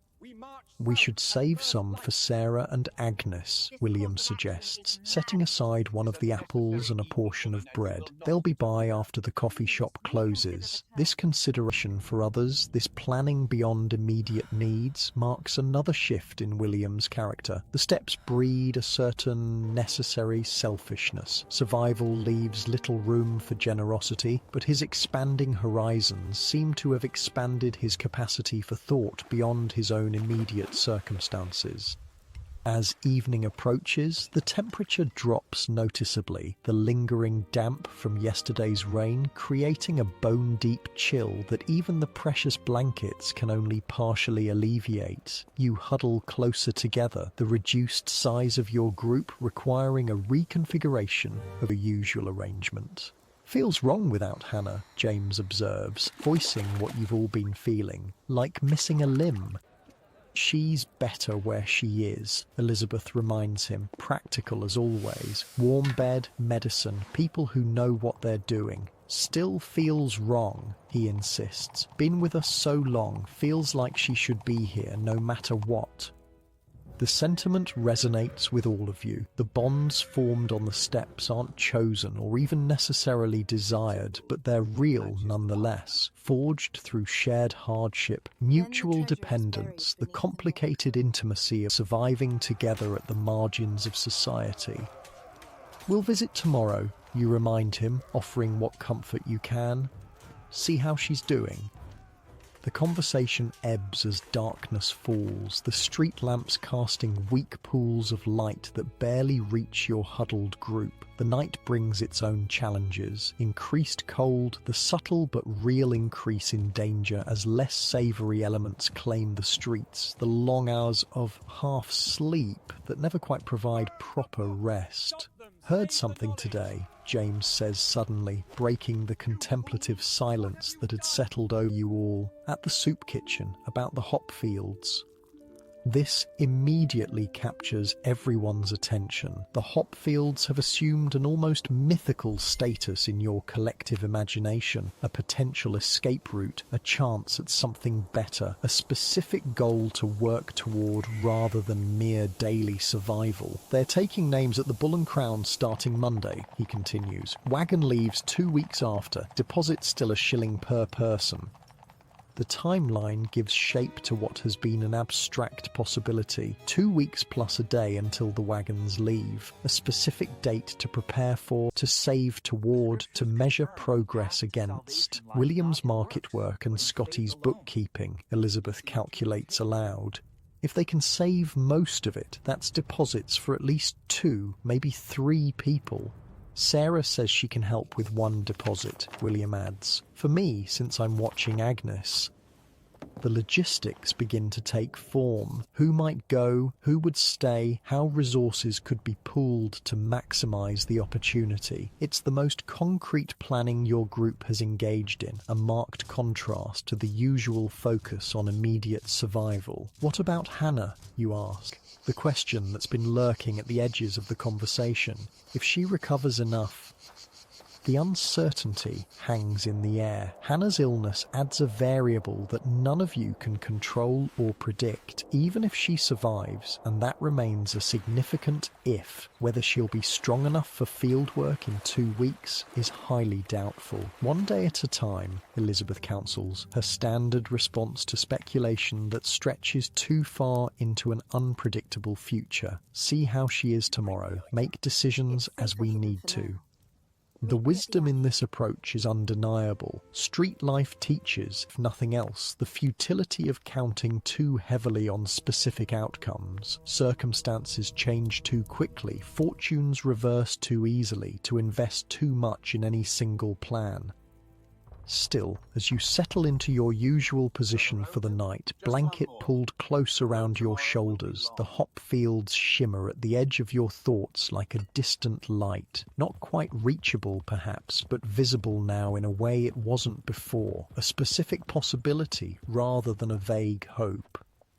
Sarah arrives with Agnes as the night deepens, having finished her shift at the coffee shop. The child is half asleep in her arms, rousing only slightly when transferred to the makeshift bed created from one of the blankets. Mr. Parker mentioned Scotty, Sarah tells your group as she settles beside her daughter. Said she has a real gift with numbers, asked her to come twice next week instead of just once. This news travels through your circle with a ripple of subdued pleasure. Scotty's success, however modest, feels like a victory for all of you, proof that the gap between the steps and respectability can be bridged, that skills and knowledge aren't entirely erased by circumstances. And he asked after Hannah, Sarah continues. I told him she's at the mission now. He said to tell her the hot water for tea will be waiting when she's well enough to come back. The simple kindness, acknowledging Hannah's absence, holding her place in the small community that extends beyond just the steps, brings an unexpected tightness to your throat in a world that largely treats the destitute as invisible or interchangeable. Being remembered as an individual carries profound meaning. As the conversations quiet and most of your group drifts towards sleep, you find yourself more wakeful than usual. The day's events, Hannah's move to the mission, Scotty's successful work, the increasingly concrete plans for the hop fields have stirred something that daily survival usually suppresses: hope. Hope is dangerous on the streets. It creates expectations that reality rarely fulfills, sets up disappointments that can crush what little spirit remains after prolonged hardship. Most crawlers learn to live without it, focusing instead on the immediate, the tangible, the certain. But tonight, huddled on the familiar discomfort of the workhouse steps, wrapped in the unexpected luxury of an actual blanket, surrounded by companions whose stories and struggles you know as intimately as your own, hope feels not like a threat, but like a fragile, precious possibility. Not hope for dramatic transformation, you're too experienced for such fantasies, but hope for small improvements, for incremental steps away from the edge of existence. A room instead of steps, regular work instead of scavenging, health instead of constant illness, community instead of isolation. William stirs beside you, not fully awake but murmuring in the half-sleep that passes for rest among the crawlers. Market tomorrow, he mumbles, the words barely distinguishable. Early, got to be early. Even in sleep, his mind holds on to the responsibility, the opportunity that has begun to reshape his understanding of himself. No longer just the boy or Mary's son, but William, with work and purpose and a place, however humble, in the broader world. You close your eyes, allowing yourself to drift toward your own uneasy rest. Tomorrow will bring its own challenges. A visit to Hannah, Scotty's continued hopes for regular work, the ongoing calculations about the hop fields. But for this moment, on this night, the steps feel less like the end of all possibilities and more like a temporary station on a journey that might, just might, lead elsewhere. A week passes with the steady rhythm that defines life on the steps, a routine of small victories and setbacks, moments of progress interspersed with reminders of how precarious your situation remains. Hannah's condition at the mission improves gradually, though more slowly than any of you would hope. daily visits from different members of your group confirm what Sister Agnes had suggested from the beginning. Recovery, if it comes, will be a lengthy process. The pneumonia has weakened lungs already compromised by years of London's smoke and damp, by inadequate nutrition and constant exposure. She's sitting up today, James reports after his afternoon visit, managed a full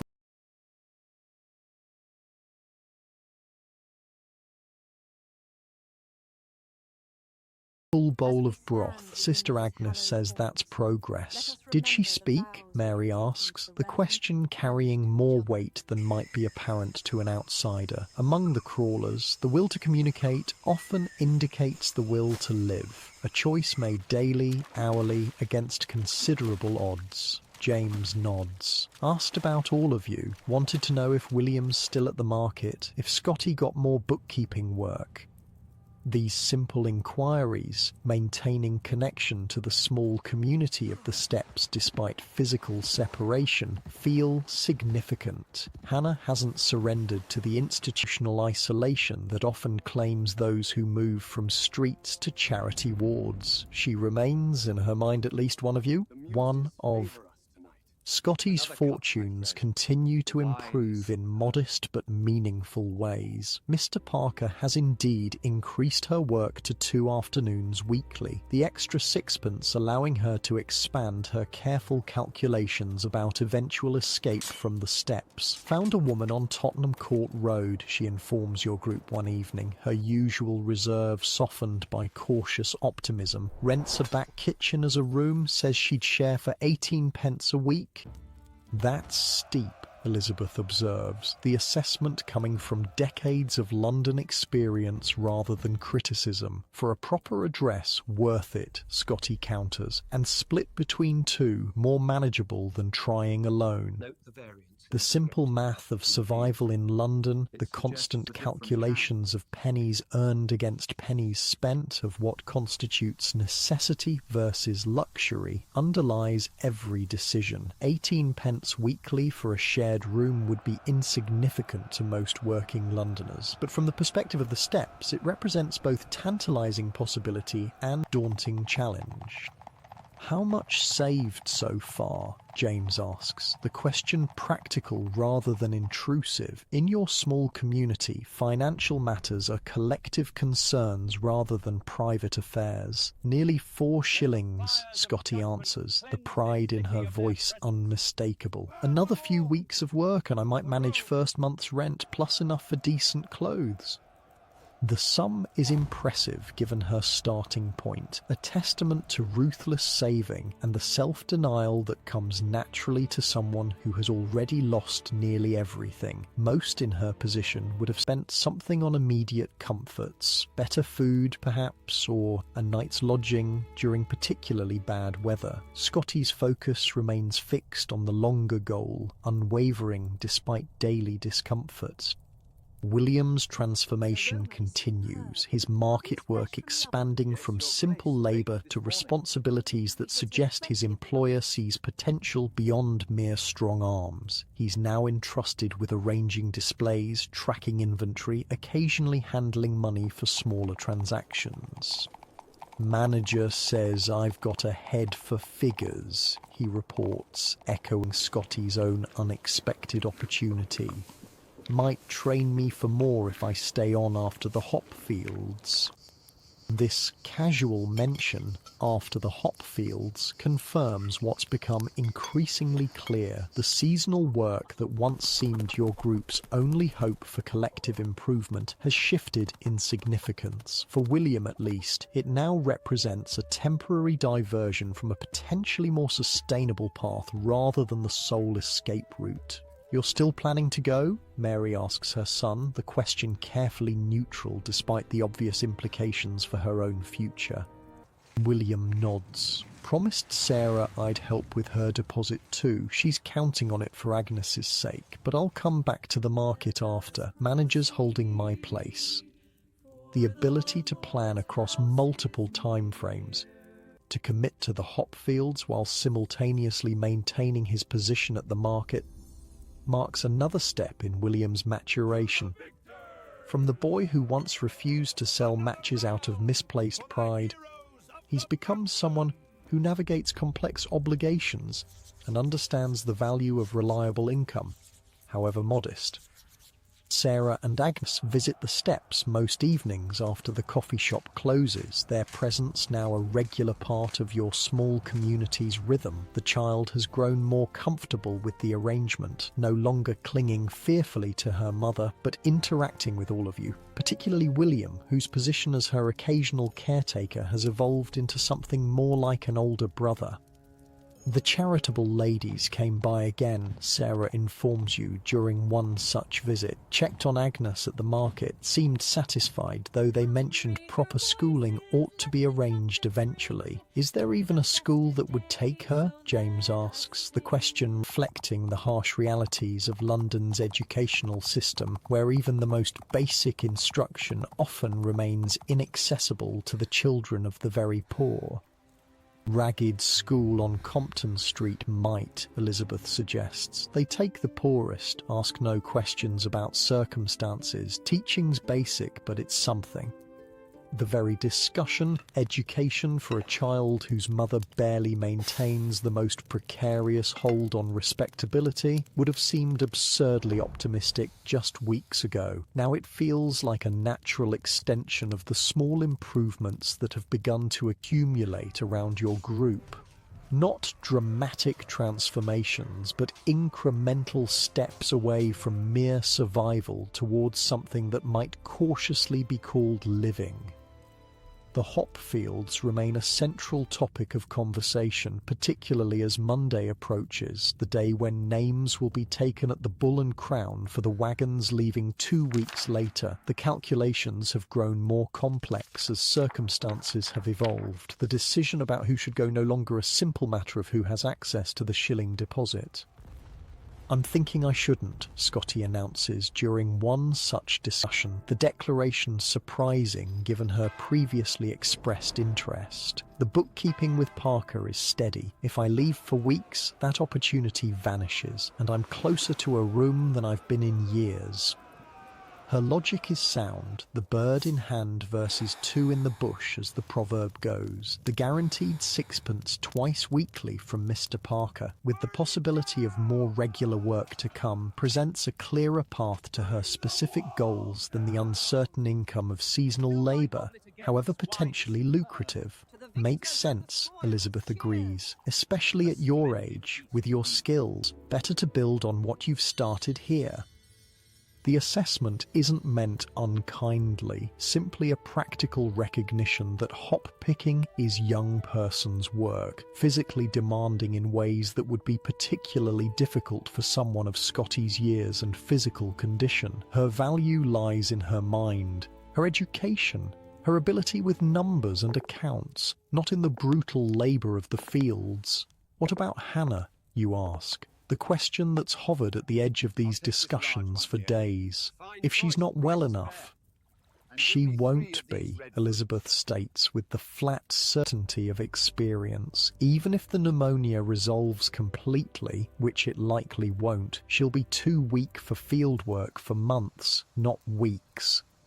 This realistic assessment, while difficult to hear, helps clarify the evolving plans, with Hannah remaining at the mission for the foreseeable future and Scotty pursuing her bookkeeping opportunity. The Hopfields contingent has narrowed to a more focused group. William, who's committed to going, Sarah, who sees it as a chance to secure her position as Agnes's mother in the eyes of the charitable ladies, and potentially one or two others from the steps, depending on available deposits.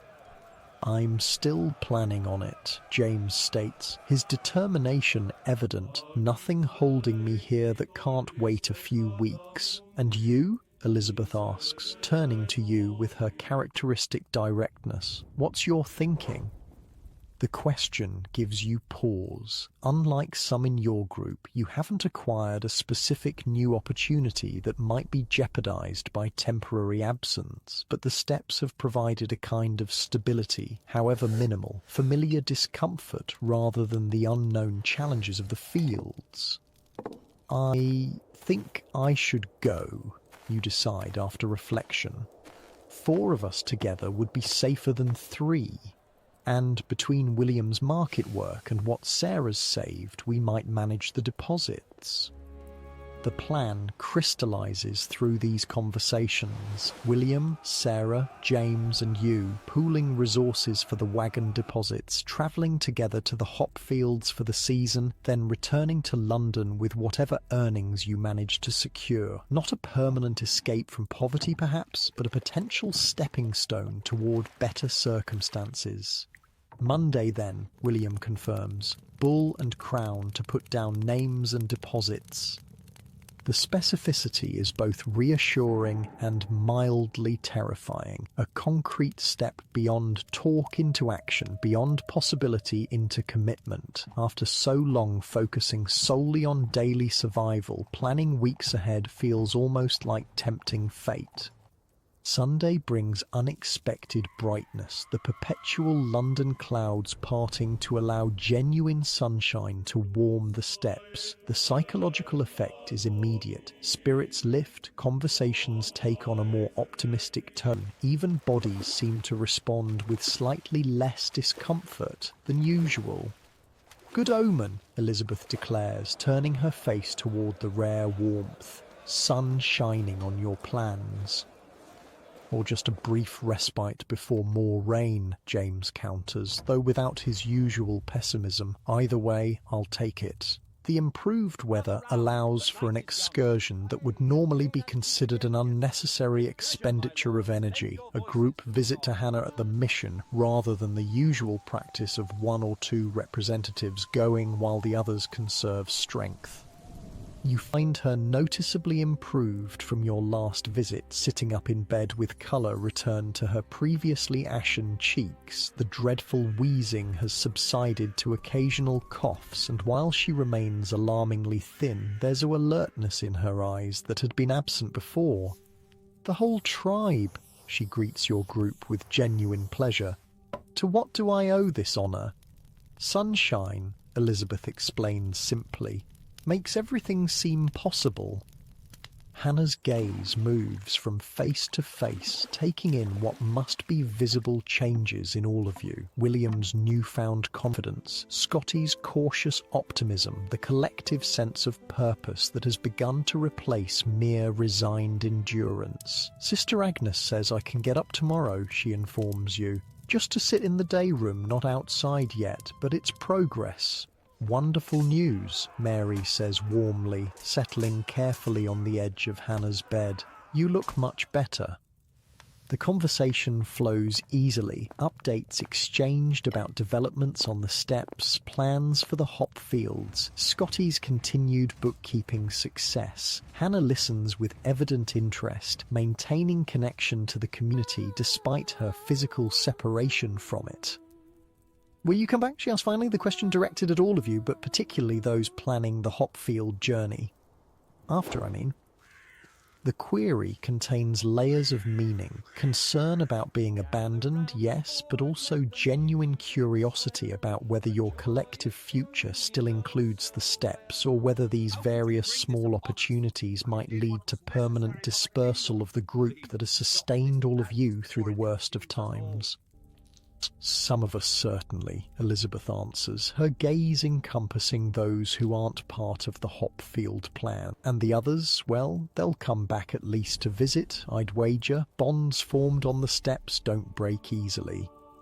It's as close to sentimentality as Elizabeth ever allows herself, but the simple statement acknowledges what has become increasingly clear. The connections between you are no longer merely practical arrangements for mutual survival. Something deeper has developed, not family exactly, but a community bound by shared experience, mutual understanding, and genuine concern for each other's welfare.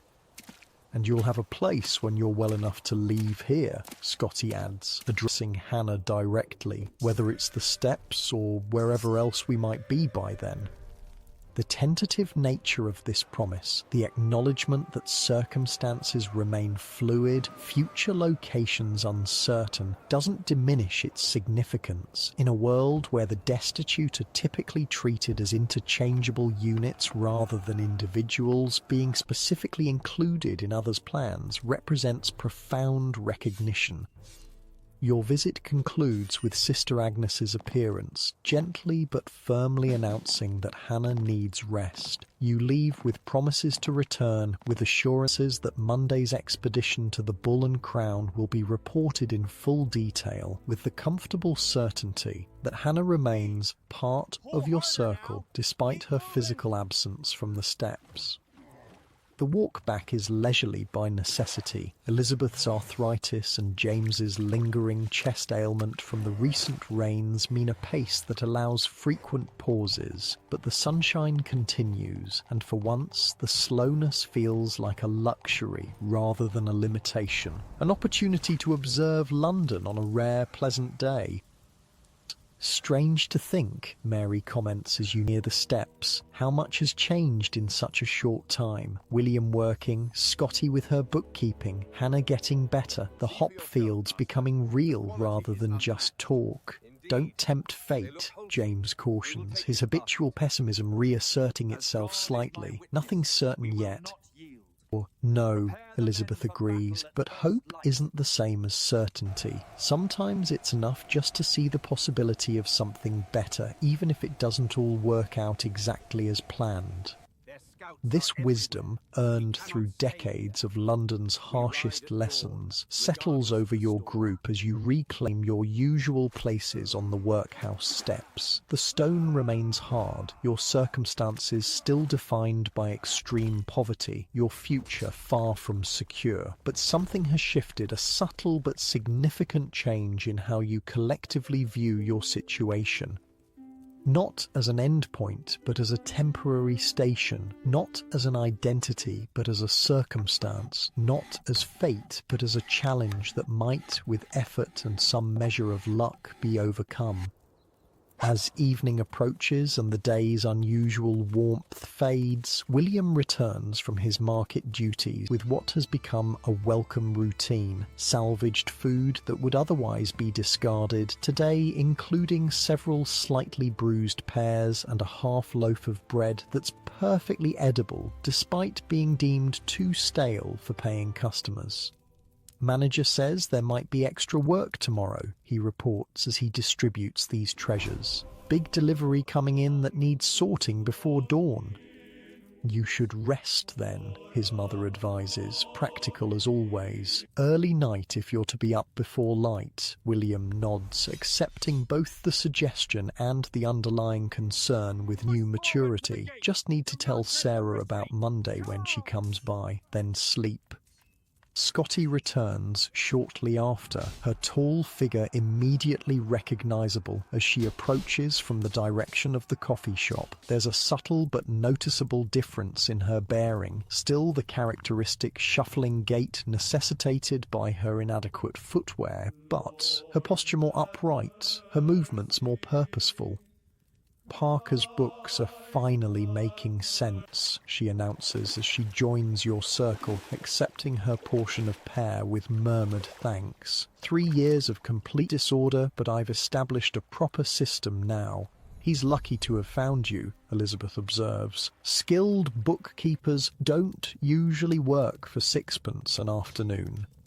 Scotty acknowledges this with a small smile. His gain for now, but mine too in the long run. A reference from a respectable business will be invaluable when seeking more substantial employment. Again, the calculation extends beyond immediate benefit to longer-term strategy.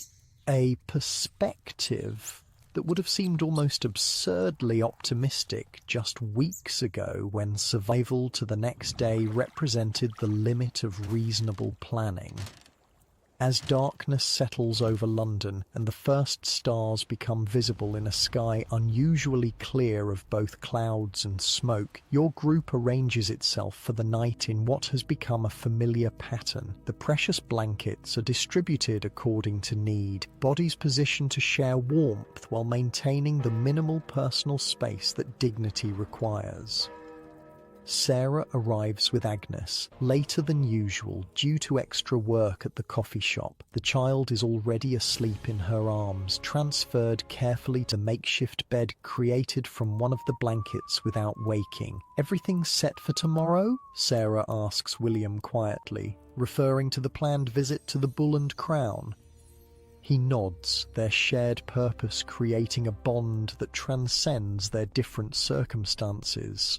"James has the deposits saved. I've spoken to the manager about taking an hour at midday. We'll put our names down, all four of us." The simple confirmation that tomorrow will bring concrete action rather than just continued discussion settles over your group with a weight that's both anxious and expectant. After so long focusing exclusively on immediate survival, committing to a plan that extends weeks into the future represents a significant shift in perspective. Night deepens around the workhouse steps, the street growing quiet except for occasional passing figures, late workers heading home, constables on their rounds, others like yourselves seeking places to weather the dark hours. The familiar sounds of London after dark, distant carriage wheels, muffled voices from nearby buildings, the perpetual background noise of a city that never truly sleeps, create an acoustic landscape that has become, strangely, almost comforting in its consistency. Do you ever wonder, you ask, the question emerging from the contemplative mood that often accompanies these quieter moments, what it might be like after the hop fields, if things actually change? The query hangs in the air between you, touching on hopes too fragile to be frequently examined, possibilities too easily shattered by disappointment to be regularly contemplated. Sometimes, Mary admits after a thoughtful pause, not grand visions, just a room, walls, a bed that's not stone steps, simple things. Work that uses what I know, Scotty adds softly. Not just survival, but contribution, purpose beyond making it through another day. Seeing Agnes grow up proper, Sarah murmurs, her hand gently resting on her sleeping daughter's back. School, maybe. A trade eventually. A better chance than I had. Dignity, Elizabeth summarizes, the single word encompassing all these modest aspirations. That's what it comes to in the end. Not wealth or comfort even, just the basic dignity of being seen as a person, not a problem. The simplicity of these dreams, desires that most Londoners would consider basic rights rather than ambitious goals, underscores the profound gap between your current circumstances and even the most minimal definition of adequate living. Yet tonight, under stars rarely visible through London's perpetual haze, these modest hopes feel not like fantasy, but like possibilities within reach. We should sleep, William reminds everyone, practical concerns reasserting themselves. Tomorrow's important. The suggestion is accepted without argument. Bodies settle more firmly against the familiar stone of the steps, blankets drawn close against the night chill. The patterns of shared warmth arranged with the unconscious efficiency of long practice.